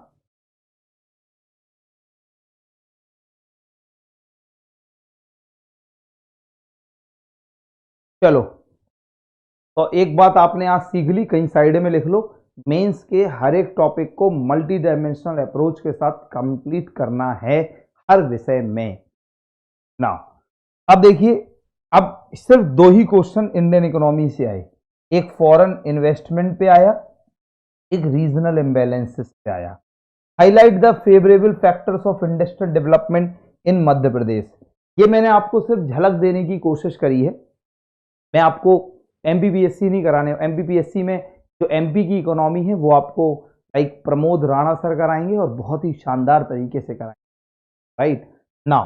तो यहां पे जरा ध्यान देखिए, मध्य प्रदेश के औद्योगिक विकास में अनुकूल कारकों पर विकास डालिए। अब देखिए यहां पर क्या है कि जब आप इकोनॉमी सीख जाएंगे, मैंने अभी थोड़ी देर पहले एक स्टेटमेंट बोला था कि इकोनॉमी मैं सिखा दूंगा, एमपी की इकोनॉमी प्रमोद राणा सर करवा देंगे, बाकी की मेहनत आप कर लेंगे नाउ। तो देखिए, highlight the favourable factors of industrial development. तो इंडस्ट्रियल डेवलपमेंट के लिए हमारे भारत में क्या क्या हो रहा है ये मैं करा दूंगा। इसी को आपको कनेक्ट कर लेना है कि एमपी में क्या क्या हो रहा है, तो आपका एमपी कवर हो जाएगा। मुझे उम्मीद है कि आप मेरी बात से समझ, तो जल्दी से मुझे बताइए, ईमानदारी से समझ आ गई मेरी स्ट्रेटजी? तो आप जरा ध्यान से देखो, तो 5-5 नंबर के ये एक क्वेश्चन हमें यहां मिल गया इकोनॉमी का, राइट। ये 2020 के पेपर का पूरा विश्लेषण है आप लोगों के सामने। आ जाते हैं दोस्तों नेक्स्ट है। अब आपको 5 लॉन्ग क्वेश्चन मिलेंगे, 5 लॉन्ग क्वेश्चन जिन्हें मैंने बताया था 200 वर्ड में लिखना है। एक क्वेश्चन 11 नंबर का आपको मिलने वाला। तो आप देखिए, पहला क्वेश्चन पूछा गया, व्हाट इज फाइनेंशियल इंक्लूजन, वित्तीय समावेशन क्या है। तो मैं आप लोगों को बता दूं कि जैसे इत्तेफाक से ये मैंने पढ़ाया था आपको, लेकिन अगर मैं आपको यहाँ पढ़ा के भेजता तो आप इसके छड़ियाँ उड़ा देते, क्योंकि जो मेरे नाम के आगे डॉक्टरेट लिखा है, तो चूंकि मेरा जो डॉक्टरेट का टॉपिक है वो भी यहीं से था, वो भी यही था, फाइनेंशियल इंक्लूजन। थीसिस कभी निकाल के दिखाऊंगा, अंदर पड़ी है मेरी अलमीरा में, यहाँ साइड में मैंने अलमीरा बना रखी पूरा सेल्फ, तो वहाँ पे पड़ी है, अभी बहुत सारी किताबें उसके ऊपर रखी, तो मैं साइड से कभी निकाल के दिखाऊंगा। बड़ा बड़ा मेरा यही रिसर्च का टॉपिक ही रहा है और अभी भी मैं इसी पे बहुत काम करता हूँ। नेशनल और इंटरनेशनल तमाम सारे आर्टिकल्स अलग अलग जर्नल्स में प्रिंट होते हैं इसी टॉपिक से related, with the name of doctor Bharat Kumar Rajak. तो दोस्तों, तो ये वित्तीय समावेशन, ये हमारे एमपीपीएससी ने मेंस में साफ साफ लिखा था, ये मैंने पढ़ा था आपके लिए, देख लो आप एक बार। चलो भूल जाते हैं क्योंकि हमारे प्रिय बच्चे हैं, कोई बात नहीं। देखिए यहाँ पे आपको एक जगह मिलेगा, ये देखो बिल्कुल साफ साफ लिखा है वित्तीय समावेशन, ये देखो। इससे पहले जैसे अगर मैं बात करूं तो जो क्वेश्चन पूछा इसके बाद, फॉरेन इन्वेस्टमेंट, विदेशी निवेश, राइट। तो यहां पर हाँ, तो फॉरेन इन्वेस्टमेंट देखो, यहाँ पे जो फॉरेन इन्वेस्टमेंट, ये देखो फॉरेन डायरेक्ट इन्वेस्टमेंट, ये फॉरेन कैपिटल का क्या रोल है। मतलब मैंने आपसे जो कहा ना, गांठ बांध लो दोस्तों। जो बच्चे 6-6, 7-7 साल, 5-5 साल से पंचवर्षीय योजना, 10 वर्षीय योजना एमपीपीएससी के लिए लगे हैं। पता नहीं वो क्या करते, कौन से ग्रह से आए और वो कहां से जुड़े, क्या उन्हें गाइडेंस मिला। एक ही गाइडेंस मैंने दे दिया, बस तुम्हारी मंजिल चलते जाओ, एसडीएम वहां दिखोगे तुम। क्या? एमपीपीएससी के सिलेबस को पूरा कवर करना है मल्टी डायमेंशनल अप्रोच के साथ, हो गया तुम्हारा मेन। एक क्वेश्चन आपको दोस्तों ऐसा नहीं लगेगा कि जो क्वेश्चन आपसे आ नहीं रहा हो। दोस्तों ये भी मैंने आपको बताया, राइट। और देखो कितनी बढ़िया बात है दोस्तों आप लोगों के लिए, देखना यहां पर देखो, जो वेरी शॉर्ट क्वेश्चन है उसमें कोई भी आप देखेंगे कोई भी ऑप्शन नहीं है आपको। लाइक 15 वेरी शॉर्ट क्वेश्चन है, सारे क्वेश्चंस करने हैं।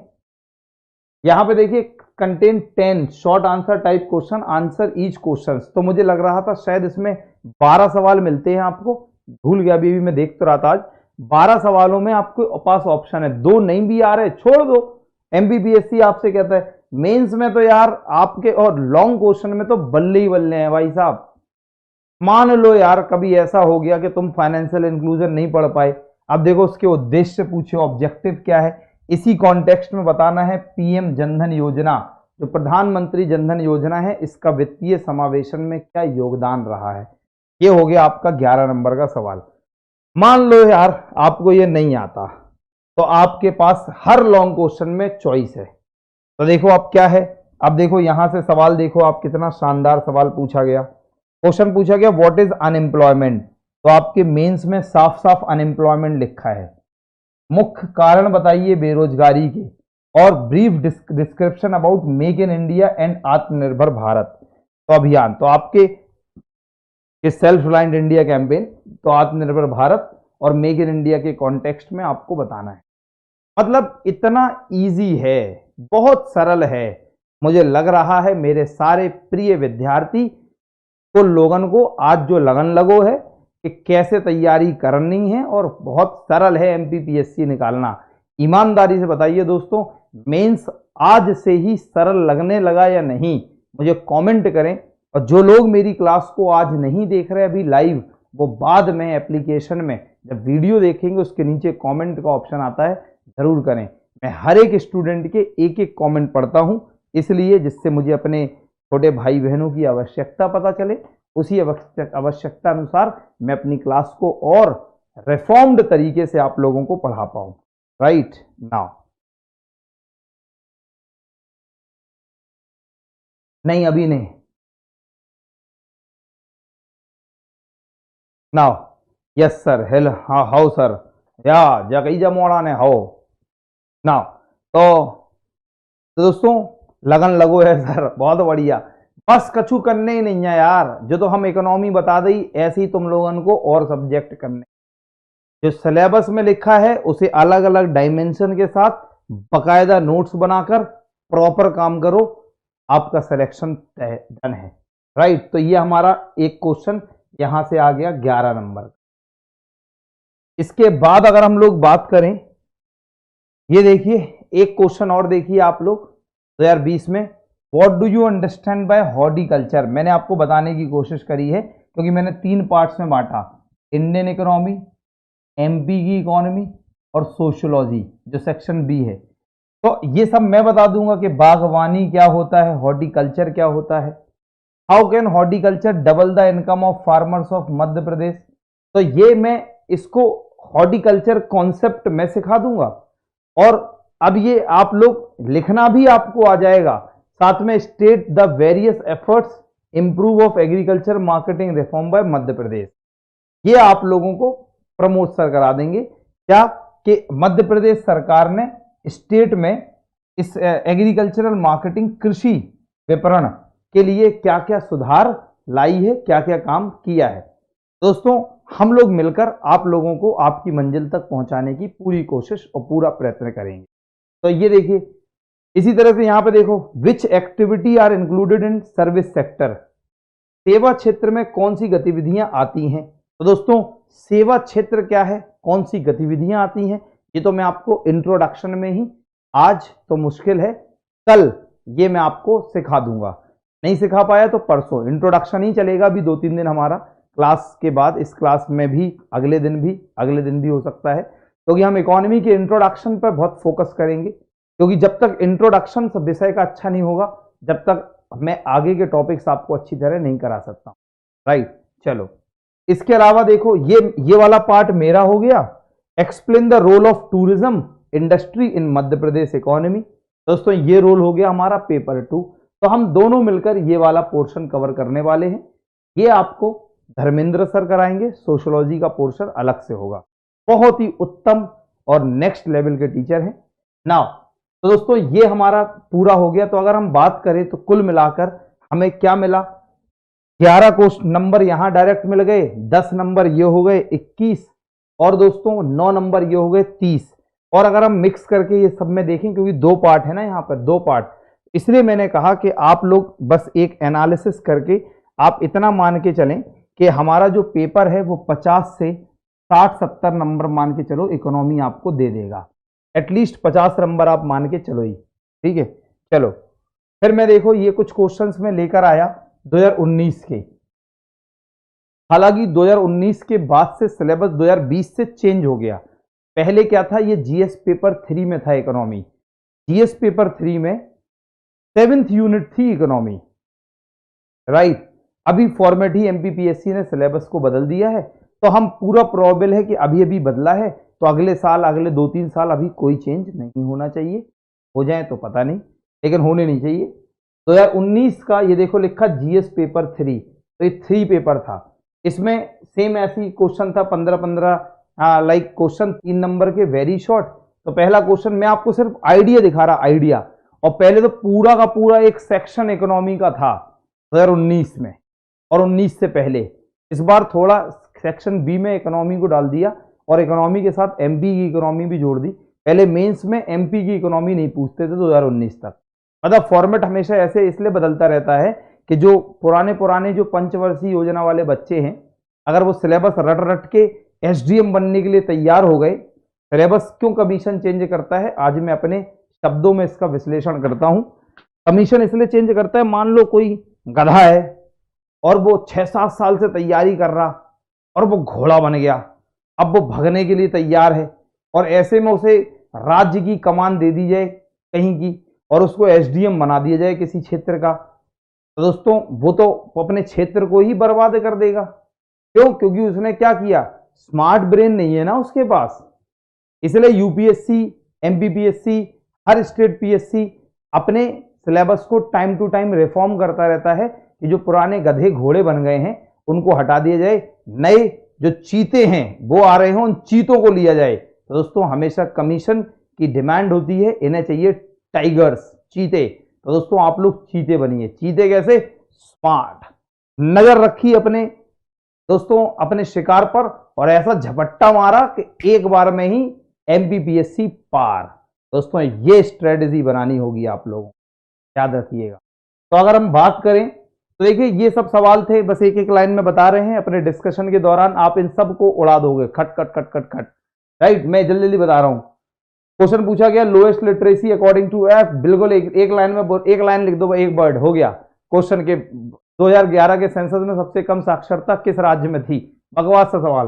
दूसरा जीडीआर पर क्वेश्चन पूछा गया, अभी आप जीडीआर नहीं समझ पाओगे, ग्लोबल डिपॉजिटरी रिसिप्ट, एक होता है अमेरिकन डिपॉजिटरी रिसिप्ट, लेकिन जब पढ़ा देंगे तो तुम किसी और को पढ़ा रहे होगे, इंतजार करो उस समय का।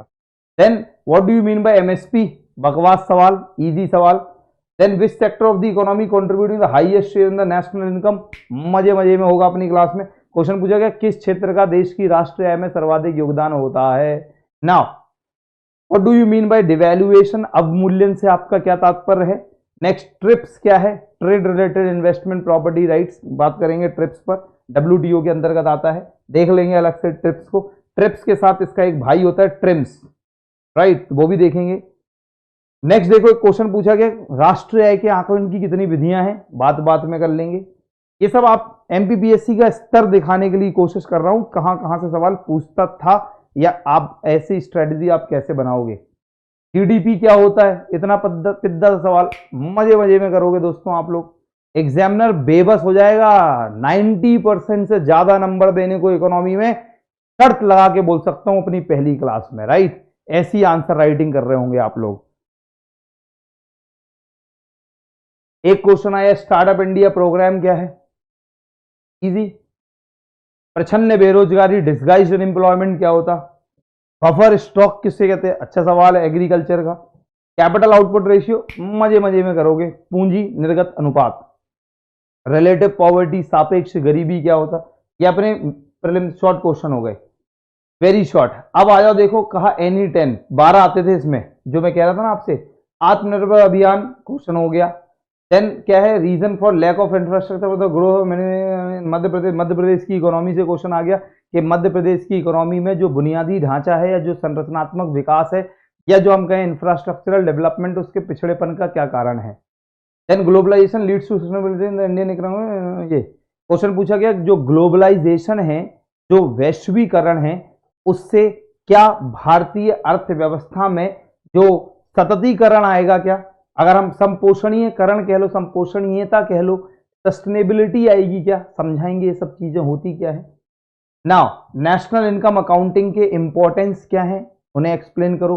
राष्ट्रीय आय जो अपन निकालते हैं उसका क्या विशेषता है? राष्ट्रीय आय पर ज्यादा फोकस है एमपीपीएससी का। नाउ ये गरीबी के लिए 2 कमेटी बनाई गई अलग अलग समय पे। 2 क्या, मैं तो आपको 5 से भी ज्यादा कमेटियां बताऊंगा। एक इनने पूछा गया राजन कमेटी और तेंदुलकर कमेटी को कंपेयर करना था। Then examine the service area approach, ये बैंकिंग का एक क्वेश्चन आ गया। बताएंगे आपको कि लीड बैंक स्कीम बनाई गई थी, उसमें सर्विस एरिया अप्रोच आता था। मैंने अपने बच्चों को पढ़ाया है सर्विस एरिया अप्रोच, जो पुराने बैच, जो मतलब हमारे पुराने बच्चे हैं। सर हमें आज कुछ भी नहीं याद, फिर भी आप बोल रहे तो ऐसा लग रहा है हम क्वेश्चन उड़ा देंगे। कोई दिक्कत नहीं है, राइट। नाउ नेक्स्ट देखो, बस अब हम दोस्तों यहां से इकोनॉमी का सिलेबस स्टार्ट करते हैं, इकोनॉमी का इंट्रोडक्शन शुरू करते हैं। तो मुझे उम्मीद है कि आप तैयार हैं। जल्दी से मुझे बता दीजिए तैयार हैं या नहीं।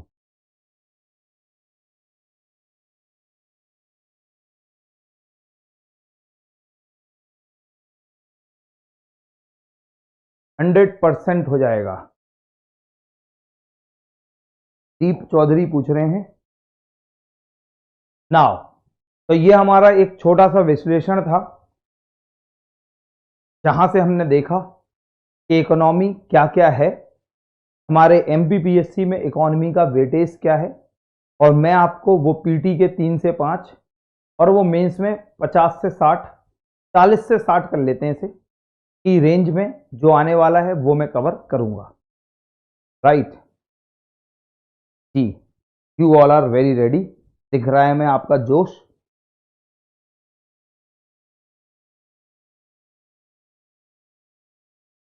दोस्तों आज हम स्टार्ट कर रहे हैं इकोनॉमी, और इकोनॉमी में हम सबसे पहले बात करेंगे इकोनॉमी के इंट्रोडक्शन की।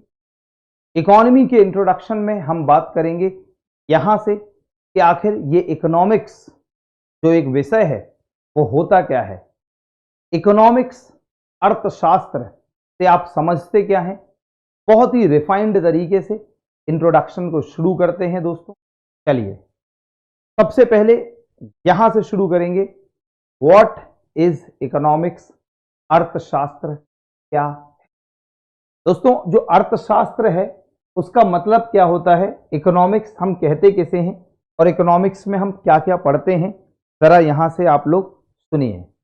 तो इकोनॉमिक्स में क्या क्या चीजें हैं जरा ध्यान से देखिएगा। चलिए तो अगर हम बात करते हैं इकोनॉमिक्स की, तो इकोनॉमिक्स क्या है, जो भी हमारे पास रिसोर्सेस हैं, जो भी हमारे पास संसाधन हैं,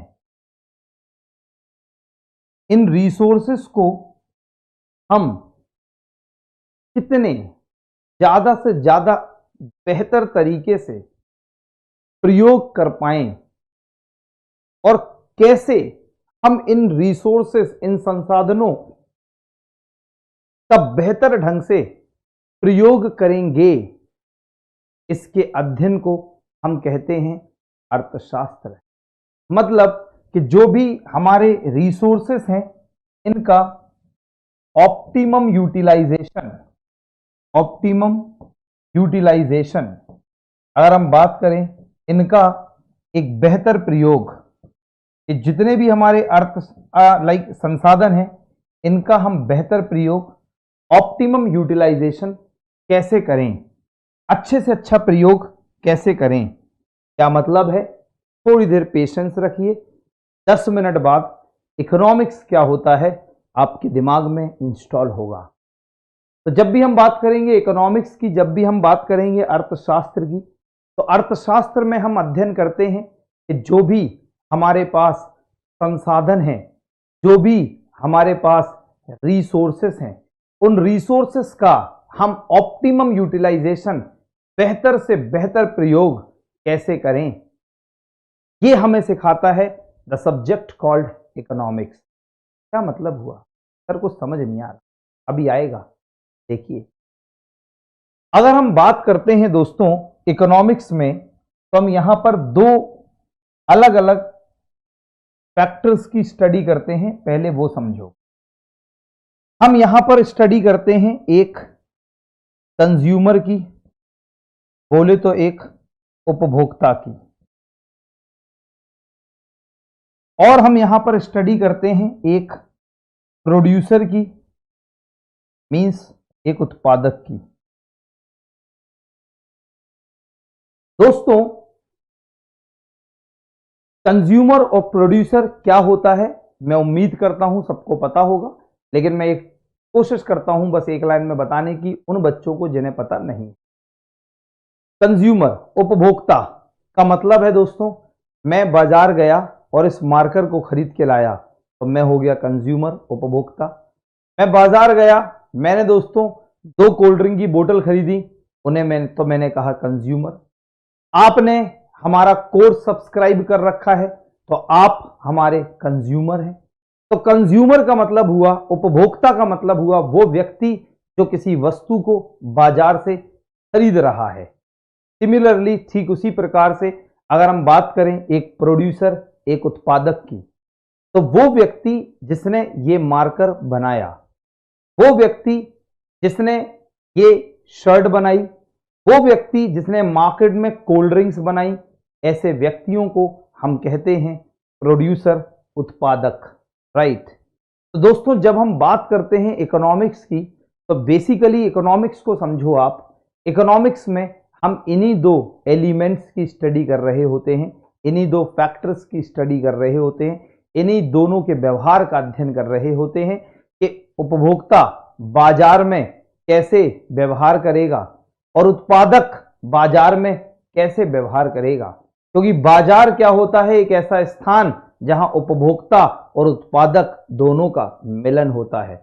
मिलन का मतलब कुछ और मत समझने लगना तुम, राइट। तो दोस्तों अगर हम बात करें तो कंज्यूमर, उपभोक्ता जो खरीद रहा है, उत्पादक जो बेच रहा है। नाउ अभी मैंने कहा आपसे इकोनॉमिक्स एक ऐसा विषय है, एक ऐसा सब्जेक्ट है जो रिसोर्सेस, संसाधनों का कैसे बेहतर प्रयोग करना है ये सिखाता है।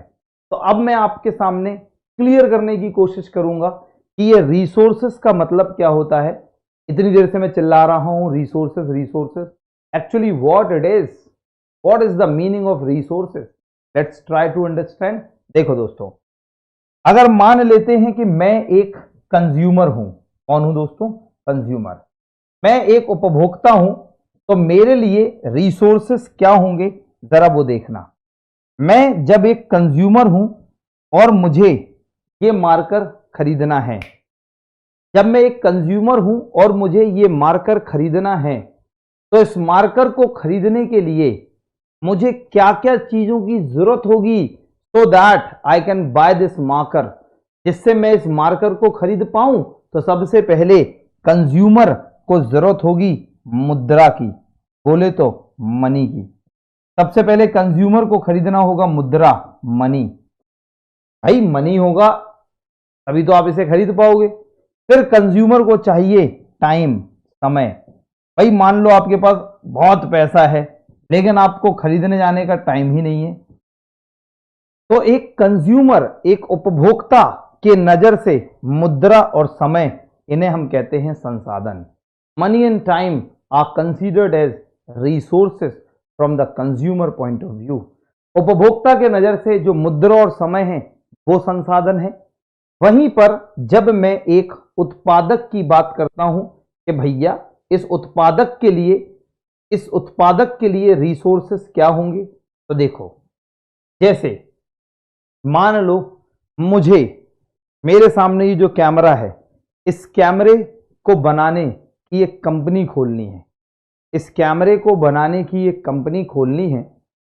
तो भाई अगर मुझे कैमरे का प्रोडक्शन करना है, उत्पादन करना है, तो मैं हो गया प्रोड्यूसर, उत्पादक।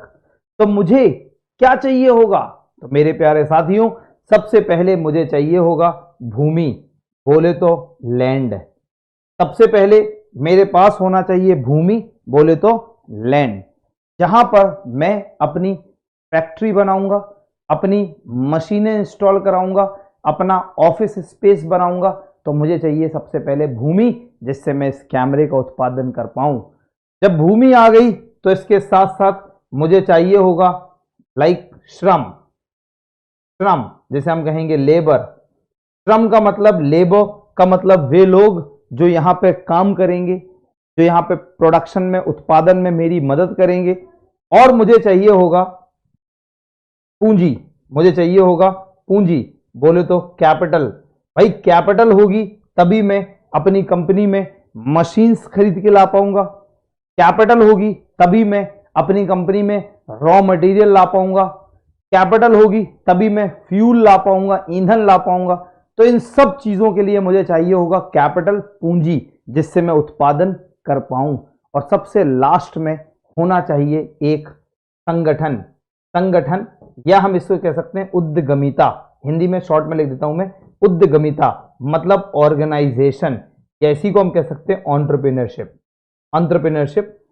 दोस्तों जहां पर संगठन होगा, जहां पर मेरे पास भूमि आ गई, श्रम आ गया, पूंजी आ गई, एक संगठन बन के तैयार हो गया, अब मैं शर्ट बनाकर इसका प्रोडक्शन कर सकता हूं। तो दोस्तों अगर हम एक प्रोड्यूसर, एक उत्पादक के नजर से बात करें, एक प्रोड्यूसर के दृष्टिकोण से बात करें, तो भूमि, श्रम, पूंजी, संगठन, ये चार चीजें क्या कहलाती हैं, फैक्टर। इन चार चीजों को कहलाती हैं रिसोर्सेस।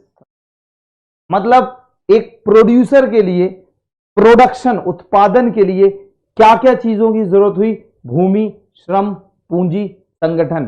तो इन्हें हम कहेंगे एक उत्पादक के रिसोर्सेस, तो दोस्तों मैंने आपसे सबसे पहले यहां से पढ़ाना शुरू किया कि इकोनॉमिक्स क्या है। अभी मैंने पूरा नहीं बताया, सिर्फ सुनते जाए। इकोनॉमिक्स क्या है, तो मैंने कहा इकोनॉमिक्स एक ऐसी स्टडी है जिसमें हम ये पढ़ते हैं कि जो भी हमारे पास रिसोर्सेस हैं, how optimally I can allocate my resources, कितने बेहतर तरीके से मैं अपने संसाधनों का प्रयोग कर पाऊं। अब मैंने कहा रिसोर्सेस, एक नया शब्द आया संसाधन, ये क्या होता, तो एक कंज्यूमर के लिए, उपभोक्ता के लिए जो मुद्रा और समय है वो इसके लिए रिसोर्सेस हैं। एक प्रोड्यूसर के लिए, एक उत्पादक के लिए जो भूमि, श्रम, पूंजी, संगठन, वो एक रिसोर्स है। अब इकोनॉमिक्स हमें क्या सिखाता है वो सुनना दोस्तों। इकोनॉमिक्स हमें यह सिखाता है कि अगर मैं एक कंज्यूमर हूं, अगर मैं एक उपभोक्ता हूं, तो मैं अपने संसाधनों का कितने बेहतर तरीके से प्रयोग करूं जिससे मुझे ज्यादा से ज्यादा मैक्सिमम, ज्यादा से ज्यादा सेटिस्फेक्शन मिल सके, ज्यादा से ज्यादा संतुष्टि मिल सके। मेरे प्यारे साथियों, अगर मैं एक कंज्यूमर हूं, अगर मैं एक उपभोक्ता हूं, तो how optimally I can allocate my resources so that I can achieve my maximum satisfaction. जैसे आपने हमारा कोर्स सब्सक्राइब किया है, तो पॉइंट नंबर 2 नोट करो यहां पर, आप हमारे लिए कंज्यूमर हैं, आप कंज्यूमर हैं क्योंकि आपने हमारा कोर्स सब्सक्राइब किया है। पॉइंट नंबर 1, आपको कोर्स सब्सक्राइब करने के लिए चाहिए था मुद्रा, मनी। पॉइंट नंबर 2, आपको कोर्स सब्सक्राइब करने के लिए चाहिए था समय, जो आप हमें दे रहे हैं। तो दोस्तों मुद्रा और समय ये आपके हो गए रिसोर्सेस। अब आप जब कंज्यूमर हैं तो आपका क्या उद्देश्य है, आपका उद्देश्य है कि कैसे अपने इन रिसोर्सेस, मुद्रा और समय का बेहतर प्रयोग कर पाएं और आपको ज्यादा से ज्यादा दोस्तों बेटर एलोकेशन कर पाएं, जिससे आप ज्यादा से ज्यादा संतुष्टि प्राप्त करें। मतलब इकोनॉमिक्स एक कंज्यूमर के दृष्टिकोण से उसे यह सिखाता है कि कैसे वो अपने संसाधनों का प्रयोग करे और उसे ज्यादा से ज्यादा संतुष्टि मिले। आप कल गए संजा के आम खरीद के ले आए बाजार से, तो आप आम खरीद के जब बाजार से ले आए तो तुम कहलाए कंज्यूमर, उपभोक्ता। तो तुम्हारे पास काका हतो, तुम्हारे पास सबसे पहले मनी, पैसा हतो, देन तुम्हारे पास टाइम, समय हतो। जब तुम्हारे पास मुद्रा और समय हतो तभी तुमने बा को प्रयोग करो, और तुम्हारा उद्देश्य का हतो। जब तुम आम खरीद रहे थे तो मुंह में पानी आ रहा तो कि घरे जे फ्रिज में लगाएं, ठंडे करके काट के खाएं, साइकिल आने कि तुम्हें ज्यादा से ज्यादा सेटिस्फेक्शन मिल पाए, ज्यादा से ज्यादा संतुष्टि मिल पाए। तो always a consumer tries to achieve as much as satisfaction as possible. तो हमेशा एक उपभोक्ता चाहता है कि उसे ज्यादा से ज्यादा संतुष्टि प्राप्त हो, ज्यादा से ज्यादा सेटिस्फेक्शन हो, और वो तभी पॉसिबल है जब आप अपने रिसोर्सेस मतलब मनी और टाइम का बेहतर प्रयोग करें। आते हैं दोस्तों प्रोड्यूसर के नजर से देखते हैं। जिस व्यक्ति ने ये मार्कर बनाया तो सबसे पहले उसे रिसोर्सेस चाहिए थे, भूमि, श्रम, पूंजी, संगठन, land, labour, capital and organisation या एंटरप्रेन्योर। अब दोस्तों जब वो अपनी कंपनी खोल रहा था तो उसने इन रिसोर्सेस का यूटिलाइजेशन इतने बेहतर तरीके से करा होगा या करने की सोची होगी या कोशिश करी होगी, जिससे एक प्रोड्यूसर चाहता है how to get more and more maximum profit, जिससे एक उत्पादक को ज्यादा से ज्यादा लाभ मिल पाए, ज्यादा से ज्यादा संतुष्टि, यहां पे हिंदी हो गया, जहां ज्यादा से ज्यादा उसे क्या मिल पाए, लाभ मिल पाए। तो हमेशा जिस तरीके से एक उपभोक्ता चाहता है टू अचीव मैक्सिमम सेटिस्फैक्शन, ऐसे ही एक प्रोड्यूसर चाहता है टू अचीव मैक्सिमम प्रॉफिट। तो दोस्तों इकोनॉमिक्स एक ऐसा विषय है, अर्थशास्त्र एक ऐसा विषय है जो हमें सबको, चाहे हम कंज्यूमर हों या हम प्रोड्यूसर हों, हमें यह सिखाता है how to allocate the resources optimally. कितने सरल से सरल, अच्छे से अच्छे, बेहतर से बेहतर तरीकों से हम अपने संसाधनों का बेहतर प्रयोग कर पाएं, जिससे उपभोक्ता को संतुष्टि प्राप्त हो सके, उत्पादक को लाभ मिल सके। और दोस्तों हमारे इसी के बीच में एक होता है सरकार, गवर्नमेंट। जो सरकार है, जो गवर्नमेंट है, वो इन दोनों को कंट्रोल करती है, कंज्यूमर को भी और प्रोड्यूसर को भी। जैसे उपभोक्ता का उद्देश्य है संतुष्टि, उत्पादक का उद्देश्य है लाभ, इसी तरह से सरकार का उद्देश्य है समाज कल्याण। सरकार का उद्देश्य है समाज कल्याण, सोशल वेलफेयर, समाज कल्याण, सोशल वेलफेयर। दोस्तों इकोनॉमिक्स की ये हुई मीनिंग खत्म कि आखिर अर्थशास्त्र होता क्या है। इकोनॉमिक्स कहते किसे हैं? Economics is the study of allocation of resources in such a manner so that a consumer can allocate the resources, that is money and time, in such a way so that he can attain maximum satisfaction and producer can achieve maximum profit and the government can achieve maximum social welfare. अर्थशास्त्र एक ऐसा विषय है जिसमें हम ये सीखते हैं कि जो भी हमारे पास उपलब्ध संसाधन हैं उनका हम कैसे बेहतर प्रयोग करें। अगर हम एक उपभोक्ता हैं तो हमें अधिक से अधिक संतुष्टि कैसे मिले, एक उत्पादक हैं तो अधिक से अधिक लाभ कैसे मिले, और अगर हम सरकार हैं तो हम ज्यादा से ज्यादा समाज का, सोसाइटी का वेलफेयर, समाज कल्याण कैसे कर सके। इतना सा विषय है, दैट इज इकोनॉमिक्स। बस खत्म, इतना सा विषय अपना। जैसे मेरे प्यारे साथियों, जो लोग कॉम्पिटिटिव एग्जाम्स की तैयारी कर रहे हैं, तो आप लोगों के लिए इस समय जो रिसोर्सेस हैं, लो आपको लेकर समझाते हैं, पॉइंट दिमाग में घुस जाएगा और सेटल हो जाएगा। आप हैं कॉम्पिटिटिव स्टूडेंट्स, विद्यार्थी हैं, आप परीक्षा की तैयारी कर रहे हैं, तो आपके लिए रिसोर्सेस क्या होंगे, आपके लिए संसाधन क्या होगा? तो आपके लिए जो रिसोर्सेस होंगे वो होगा योर बहुमूल्य समय, टाइम, योर स्मार्ट से, just like me, no doubt teachers, come on yes, दोस्तों आपके पास जो आपका रिसोर्स है, बीइंग अ कॉम्पिटिटिव स्टूडेंट, परीक्षार्थी के लिए एक संसाधन क्या है? तो एक परीक्षार्थी के लिए जो संसाधन है वो उसका समय, उसके शिक्षक और उसकी किताबें, बुक्स। तो मेरे प्यारे साथियों, अगर आपको अपना समय, शिक्षक और किताबें, मनी लाइक आपके लिए जो टाइम है, टीचर्स हैं और बुक्स हैं, ये आपके रिसोर्स हो गए। अगर आपको बहुत ही बेहतर तरीके से इनका प्रयोग आता है कि अपने समय, शिक्षक और बुक्स को कैसे प्रयोग करें, तो आप बहुत ही जल्दी अपने पापा मम्मी को वो खुशखबरी सुनाएंगे जिसका उन्हें जिस दिन आप पैदा हुए थे उस दिन से इंतजार है। कितना लंबा लक्ष्य है उनका, कितना लंबा पेशेंस है उनके पास। जिस दिन आप पैदा हुए थे, जैसे जैसे आप बड़े होने लगे, वैसे ही उनके मन में आपको और आपकी तरक्की और आपके सेटलमेंट की उन्हें फिक्र होने लगी। उन्होंने अपना एक एक दिन, एक एक रात सिर्फ आपके लिए कुर्बान किया है। दोस्तों, उनके लिए अगर आप अपने resources, time, teachers and books को बहुत अच्छे से एलोकेट करते हैं, मैं डेफिनेटली कह सकता हूं आप उन्हें वो वर्षों से जो उनके दिमाग में, उनके मन में जो ख्वाहिश है आपको लेकर, आप उसे पूरा करने में सक्षम होंगे। और ये है हमारा इकोनॉमिक्स, एक विषय जो हमें ये सिखाता है कि हम अपने संसाधनों का कैसे बेहतर प्रयोग कर पाए। जैसे अगर हम बात करें गवर्नमेंट की, तो गवर्नमेंट लाती है बजट। बजट में सरकार देखती, देखो भैया इतना पैसा है, कहती देखो भैया इतना पैसा है, ऐसे आ जाए और देख लो भैया जो पैसा अपन इतने इतने खर्च कर हैं, चाहे कहत बजट। तो when we are talking about the budget, so it deals with the government revenues and the government expenditure. जब हम बात करते हैं सरकार के बजट की, तो हम देखते हैं कि सरकार का व्यय क्या है और राजस्व क्या है, कहां से पैसा आएगा, कहां पैसा जाएगा। मतलब अपने संसाधनों का एलोकेशन, संसाधनों का बेहतर प्रयोग। तो ये हम कहते हैं इसको economics. Economics is very useful in your day to day life. Economics is very important for everything whatever you are doing. दोस्तों, अर्थशास्त्र एक ऐसा विषय है जो आपको जीवन जीना सिखाता है। और भैया अर्थशास्त्र की बहुत सारी बातें करेंगे आने वाली क्लासेस में, आप देखते रहेंगे। अभी तो सिर्फ एक टीजर आज रिलीज हुआ है, अभी तो ट्रेलर दिखाऊंगा और पिक्चर अभी बाकी है मेरे दोस्तों। तो ये है इकोनॉमिक्स की मीनिंग जो आपके सामने। नाउ इसके बाद हम थोड़ा सा आगे चलते हैं और बात करते हैं थोड़ी सी और डेप्थ में।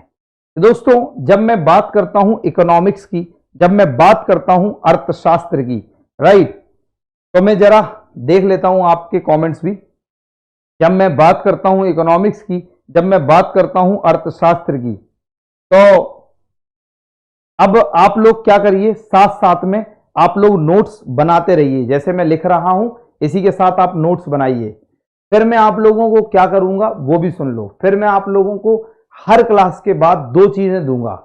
एक, अपने बोर्ड की पिक्चर्स, मतलब इसकी पीडीएफ पूरी, जो भी मैंने यहां लिखा है पूरी पीडीएफ आपको मिल जाएगी।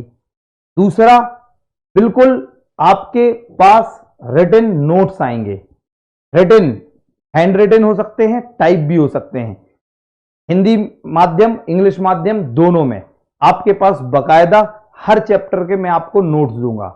उसके बावजूद अगर आप ये चाहते हैं कि मैं आपको लिखवाऊं तो मैं लिखवा भी सकता हूं, लेकिन पूरा मेंस और के अप्रोच के साथ ही, पीटी के अप्रोच के साथ ही आप लोगों को बकायदा नोट्स मिलेंगे। तो आप सिर्फ, मैं चाहता हूं कि जो स्ट्रैटेजी मेरी है मैं आप लोगों को ये भी दूंगा, इसके साथ मैं आप लोगों को अलग से प्रिंटेड या लिखे हुए नोट्स भी प्रोवाइड करूंगा हर एक क्लास के चैप्टर वाइज, बहुत ही शानदार तरीके से। तो अगर आप लोग दोस्तों मेरी इस बात से सहमत हैं तो आप बताइए, क्योंकि अगर मैं ऑफलाइन में होता, ऑफलाइन क्लासेस में, तो अगर मैं आपको लिखवाता तो वहां खड़े होकर थोड़ा लगता है चलो भाई लिखवा दो। अब यार कैमरे में देखकर लिखवाना बहुत मुश्किल है भाई, तो इसलिए इट इज वेरी इम्पॉसिबल कि मैं आपको लिखवाऊं, मोनोटोनस हो जाऊंगा बहुत ज्यादा, मतलब I will start becoming bore, right. तो मैं बहुत बोर हो जाऊंगा अगर मैं लिखवाने लगूंगा आप लोगों को। तो बाकी आप लोगों की इच्छा है, आप मुझे सारे लोग जो कहेंगे मैं वैसे ही करने को तैयार हूं, राइट नाउ। तो लिखने का जो काम होता है मेरे प्यारे साथियों, तो लिखवा कर, सर जी प्लीज आप लिखवा दीजिए, ठीक है, लिखवा कर करा दो प्लीज सर, ओके ठीक है। ठीक है, मैं देखना चाहता हूं आप लोगों, देसी भाषा में मजा आ जाएगा। ठीक है, वॉइस बहुत स्लो आ रहा है, स्लो तो नहीं होगा, देखो जरा मेरे साइड से सही है, अब थोड़ा अपने साइड से देखो। सेम अप्रोच सर, साथ साथ नोट्स। बताओ अब आप लोग मुझे फाइनल जो बताइए। बहुत बहुत शानदार गुरुजी, मजा आ गया। नाउ अभी सर आप मेंस के लिए कुछ लिखवाइएगा क्या, वो आप लोग मुझे बताइए सर। बहुत कुछ समझ आया है, थैंक यू सो मच। चलिए अब जल्दी से मुझे ये बताइए, अब आपके क्या क्या कमेंट्स आ रहे हैं, लिखवा दीजिए सर प्लीज, लिखवा देना। ठीक है, यस यस यस, पीपीटी से है, ठीक है। बुक्स कौन सी रेफर करें वो मैं आपको बताऊंगा, बुक्स कौन सी रेफर करें क्लास के एंड में बताऊंगा। सर क्लास में स्टूडेंट नहीं है क्या, हैं बेटा, देखो कमेंट्स तो आ रहे हैं, जो आप ठीक समझें वो कर दें। नहीं मुझे तो देखना है मैक्सिमम, सर जी हमें पीडीएफ से समझ नहीं आता, आप साथ में लिखवा देना आपके हिसाब से सही जो हो। ठीक है,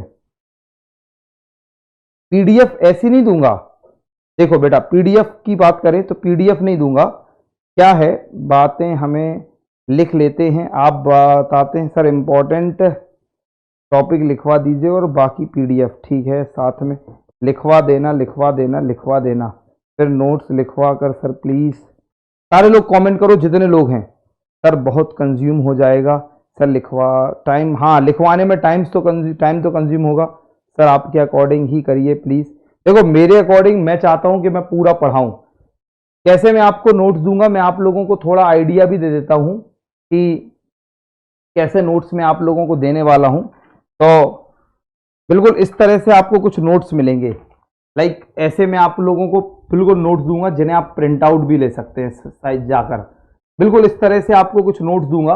तो तो अगर आप लोग इससे सहमत हो तो मुझे बताएं, अदरवाइज क्योंकि लिखने में यार बहुत टाइम लगेगा, बहुत टाइम मतलब, और फिर बहुत, अगर मेरे सामने स्टूडेंट मुझे दिखते तो ऑफलाइन में मैं लिखवाता ही हूं, क्योंकि बिना लिखवाए कभी पढ़ाया नहीं जाता, लेकिन ऑनलाइन में मैं कभी लिखवाता नहीं हूं, लेकिन अगर मेरे स्टूडेंट बहुत डिमांड करेंगे तो मैं जरूर करूंगा। समझ आ रहा है, बहुत अच्छे। क्लास में रहेगी टेस्ट सीरीज या फिर अलग से, ये पूनम ये वाली क्वेश्चन नहीं, क्वेश्चन मेरे सब्जेक्ट से रिलेटेड पूछो ना, एसडीएम वाले सवाल पूछो, सिपाहियों वाले नहीं, सलूट करवाने वाले, सलूट करने वाले नहीं। सर टाइम बहुत जाएगा लिखवाने में, यस बिल्कुल जाएगा।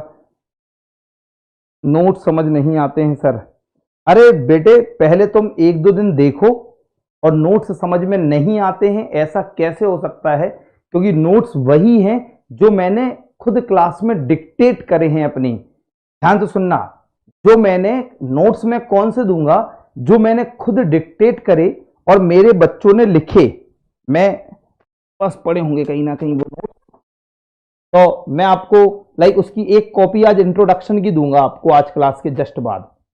पहले ध्यान से सुन लो, अभी इतना जल्दी अपन लोग डिसीजन नहीं लेते, पहले हम लोग क्या करेंगे, मैं आपको एक जस्ट क्लास के बाद एक सैंपल दूंगा आज की क्लास का, राइट। अगर मैंने जैसे ये लिखा है ये तो मैं आपको एज इट इज ये दे दूंगा, साथ में जो मैंने अपनी क्लास में डिक्टेट करा है, जो मेरे बच्चों ने नोट्स लिखे हैं, मेरे स्टूडेंट्स ने अपने हाथों से, उसी को स्कैन करके जिस दिन जो जो पढ़ेंगे वो आपके पास तुरंत की तुरंत क्लास खत्म होते ही आपके पास पहुंच गया।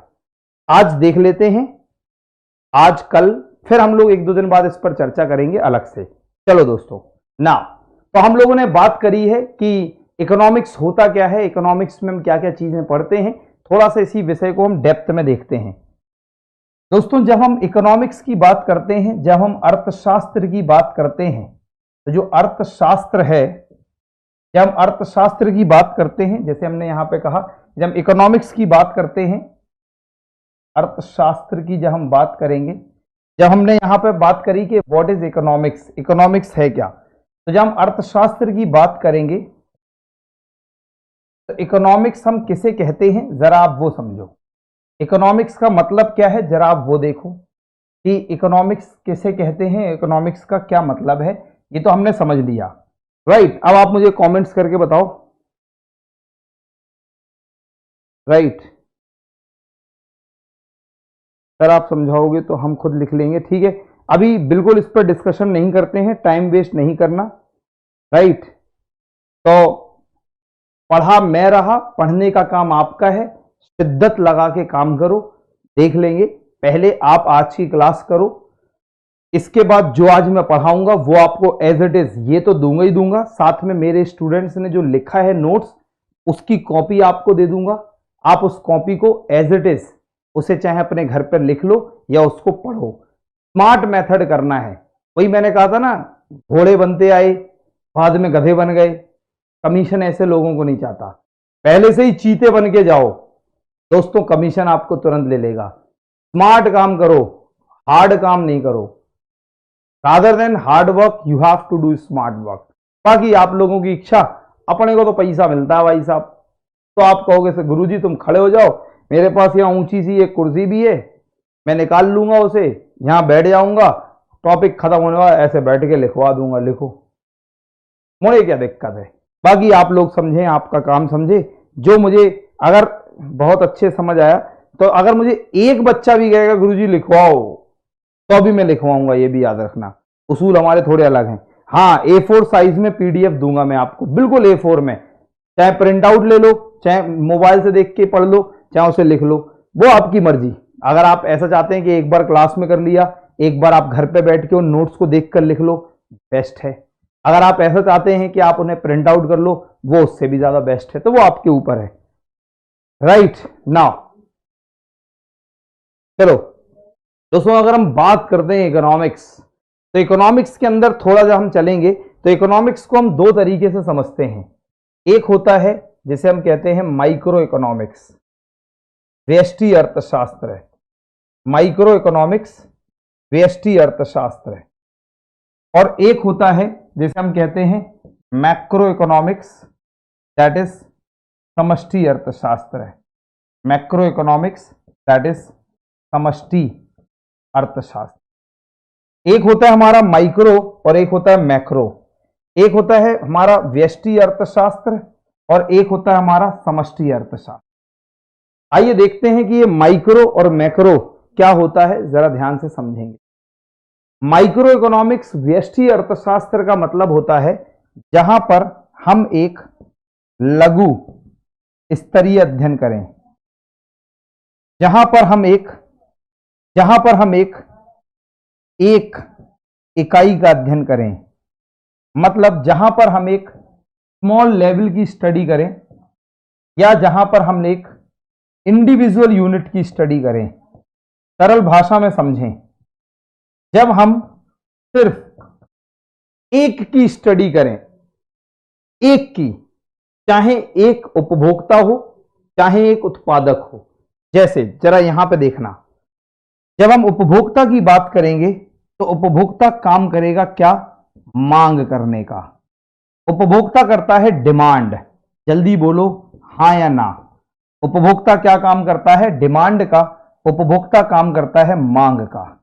डिमांड अर्थात क्या, जो डिमांड, जैसे आप बाजार जाओगे, आपको कोल्ड ड्रिंक पीनी है तो आप पहले कोल्ड ड्रिंक मांगोगे ना, डिमांड करोगे, लो भैया कोल्ड ड्रिंक दो, कोल्ड ड्रिंक दो, कोल्ड ड्रिंक, तो आपने डिमांड करी। और जो हमारा प्रोड्यूसर है ना, ये करता है सप्लाई, अर्थात ये करता है हमारी आपूर्ति। तो इसका मतलब मेरे प्यारे साथियों ये हो गया कि जो कंज्यूमर की डिमांड हो या प्रोड्यूसर की सप्लाई हो। तो दोस्तों, जैसे अगर हम सिर्फ एक कंज्यूमर या सिर्फ एक प्रोड्यूसर का अध्ययन करते हैं तो उसे हम कहते हैं माइक्रो इकोनॉमिक्स व्यष्टि अर्थशास्त्र। तो जब हम बात करेंगे माइक्रो इकोनॉमिक्स व्यष्टि अर्थशास्त्र, तो यहां पे हम सिर्फ एक की स्टडी करेंगे, यहां पे हम सिंगल इंडिविजुअल यूनिट की स्टडी करेंगे, यहां पे हम सिर्फ स्मॉल लेवल की स्टडी करेंगे।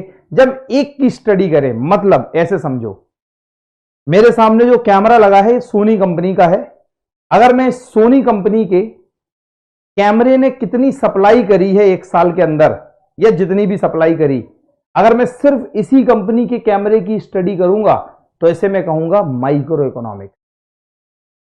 दोस्तों, यदि मैं मान लो स्टडी करूं, जैसे मैं स्टडी करूं कि इस कैमरे का, इस सोनी कंपनी का कॉस्ट ऑफ प्रोडक्शन, उत्पादन की लागत क्या है, तो सिर्फ जब एक ही कंपनी की बात कर रहा हूं तो इसे मैं कहूंगा माइक्रो इकोनॉमिक्स।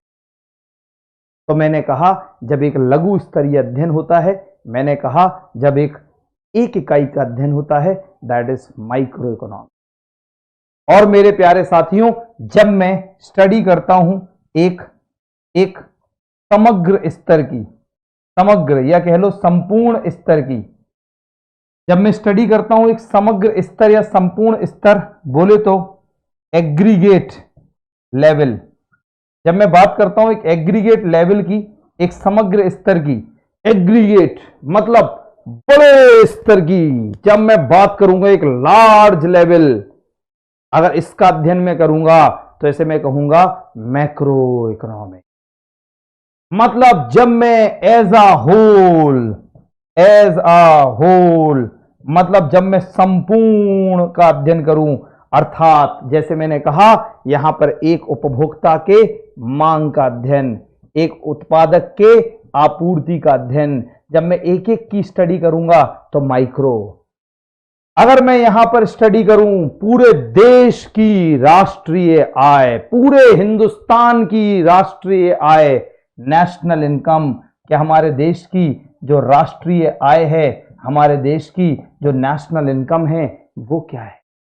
अगर मैं स्टडी करूं हमारे देश में पॉवर्टी, निर्धनता, बोले तो गरीबी, क्या हमारे देश में जो गरीबी है, जो निर्धनता है, उसका अध्ययन करूं। जब मैं स्टडी करूं हमारे देश में बेरोजगारी की, हमारे देश में बेरोजगारी की, अगर मैं स्टडी करूं हमारे देश में अनएम्प्लॉयमेंट की, इसे कहूंगा मैक्रो। जब मैं पूरे देश में गरीबी, बेरोजगारी, इनका अध्ययन करता हूं तो इसे हम कहते हैं समष्टि अर्थशास्त्र। और जब मैं सिर्फ एक की बात करूं कि भैया एक कंपनी या एक उपभोक्ता का मांग क्या है, आपूर्ति क्या है, उत्पादन क्या है, उसकी कॉस्ट क्या है, इसे कहते हैं माइक्रो इकोनॉमिक्स। तो हमने अर्थशास्त्र को दो विषय में बांटा हुआ है, एक व्यष्टि अर्थशास्त्र और दूसरा समष्टि अर्थशास्त्र। तो एक माइक्रो इकोनॉमिक्स और एक मैक्रो इकोनॉमिक्स, राइट। तो दोस्तों जल्दी से मुझे बताएं, तो अच्छा सिर्फ आपकी क्लास 4:30 से 6 बजे तक थी, टाइम हो गया है, तो इसलिए अब मैं थोड़ा सा इसको समअप कर देता हूं। मेरे प्यारे साथियों, जब मैं इकोनॉमिक्स की बात करता हूं तो इकोनॉमिक्स खत्म कर रहा हूं, तो इकोनॉमिक्स के जो पापा हैं वो हैं एडम स्मिथ। इकोनॉमिक्स के जो पापा हैं वो हैं एडम स्मिथ। और जब मैं बात करता हूं माइक्रो इकोनॉमिक्स, तो इसके पापा अभी तक क्लियर नहीं है, लेकिन समटाइम्स हम एडम स्मिथ को ही माइक्रो इकोनॉमिक्स, और कुछ लोग कहते हैं एल्फ्रेड मार्शल, एक बहुत महान इकोनॉमिक्स थे एल्फ्रेड मार्शल, कुछ लोग कहते हैं, सब लोग नहीं। तो इन्होंने एक किताब लिखी थी प्रिंसिपल ऑफ इकोनॉमिक्स, उसे भी कहते हैं। और जो मैक्रो इकोनॉमिक्स है, इसके पापा हम कहते हैं जे एम कीन्स को। तो जे एम कीन्स साहब को मैक्रो इकोनॉमिक्स के पापा। तो अगर मैं बेसिक बात करूं तो जो हमारे इकोनॉमिक्स है, जो हमारी अर्थशास्त्र है, इसके जनक, इसके जो पापा हैं, इसके जो जनक हैं, वो हैं एडम स्मिथ। अगर मैं बात करूं एडम स्मिथ साहब की, तो एडम स्मिथ साहब की अगर मैं बात करूं तो इन्होंने एक किताब लिखी थी, an inquiry into the nature and causes of wealth of nations, ये इनकी किताब का नाम था, and causes of wealth of nations, right. लेकिन हम शॉर्ट में, ये इतना बड़ा किताब का नाम था इनका, इतना बड़ा, लेकिन हम इसे शॉर्ट में वेल्थ ऑफ नेशन ही कहते हैं। आप बस इतना याद रखना जो अंडरलाइन किया, वेल्थ ऑफ नेशन। ये किताब इन्होंने लिखी 1776, और यहीं से ये अर्थशास्त्र के जनक कहलाने लगे। इन्होंने बहुत सारे व्यष्टि अर्थशास्त्र के भी टॉपिक दिए हैं। तो जो व्यष्टि अर्थशास्त्र है उसके पापा भी एडम स्मिथ कहलाते हैं। लेकिन एक प्रोफेसर मार्शल रहे हैं, उन्होंने एक किताब लिखी प्रिंसिपल ऑफ इकोनॉमिक्स, उसके बिहाफ पर कुछ अर्थशास्त्री ग्लोबली एल्फ्रेड मार्शल साहब को भी इकोनॉमिक्स के पापा कहते हैं। बात करते हैं जेएम कीन्स साहब की। तो दोस्तों जेएम कीन्स साहब के बारे में अगर मैं बात करूं तो जो मैक्रो इकोनॉमिक्स है, जो हमारा समष्टि अर्थशास्त्र है, मैक्रो इकोनॉमिक्स, दोस्तों मैक्रो इकोनॉमिक्स के जो पापा हैं वो हैं जेएम कीन्स। जेएम कीन्स दोस्तों, इन्होंने 1935-36 में, 1935-36 में एक बहुत ही शानदार किताब लिखी, जिस किताब का नाम है द जनरल थ्योरी ऑफ। क्योंकि ये किताब का नाम था और ये हिंदुस्तान के तो थे नहीं, इसलिए नाम ऐसे ही होगा, आप लोगों को लिखना है तो आप हिंदी में लिखिए, कैसे, द जनरल, ऐसे, लेकिन किताब का नाम ऐसे ही होगा, देवनागरी में लिख सकते हैं आप। भैया इन्हें क्या आती थी हिंदी, नहीं तुम कहो गुरुजी तुम अंग्रेजी में लिख रहे, तो जहां मैं कहूं हिंदी अंग्रेजी नहीं है, याद रखियो, the general theory of employment comma interest and money, ये इनकी किताब थी दोस्तों। ये इन्होंने एक बहुत ही फेमस किताब लिखी, the general theory of employment interest and money. इस किताब से पहली बार मैक्रो इकोनॉमिक्स की बातें करी गई ग्लोबली, वैश्विक रूप से, इसलिए हम जेएम कीन साहब को समष्टि अर्थशास्त्र का पिता कहते हैं। फाइनली हम लोग नेक्स्ट क्लास में यहां से टॉपिक शुरू करेंगे, क्या की ये हमारा नेक्स्ट क्लास का टॉपिक होगा दोस्तों। टॉपिक हम ये डिस्कस करेंगे कि इकोनॉमिक्स क्या होता है, आज मैंने आपको समझा दिया, अर्थशास्त्र है। कल 4:30 बजे शाम को हम लोग बात करेंगे, मैं सोचा था यार 6:30 बजे क्लास खत्म होगी इसलिए मैं लगा था, चलो 2 मिनट में खत्म कर रहे। कल हम बात करेंगे अर्थव्यवस्था, इकोनॉमी, अर्थशास्त्र बनाम अर्थव्यवस्था, इकोनॉमिक्स और इकोनॉमी में क्या अंतर है। तो मुझे उम्मीद है कि आज जितना मैंने आप लोगों को पढ़ाया आपको पूरा समझ में आया। ये अभी आपको जितना ही मैंने बोर्ड पे लिखा है ये फाइल आपको तुरंत पीडीएफ मिल जाएगी, साथ में मैं अपनी क्लास के नोट्स आप लोगों को A4 साइज में दूंगा, राइट, पीडीएफ। अगर आपको उससे सही लगे तो ठीक है, नहीं तो आप अपना और मेरा दोनों का समय बर्बाद करना चाहते हैं तो मैं लिखवा दूंगा, बाकी आपकी जैसी इच्छा, मेजॉरिटी जो कहेगी। Have a nice and wonderful time, God bless you all, जय हिंद।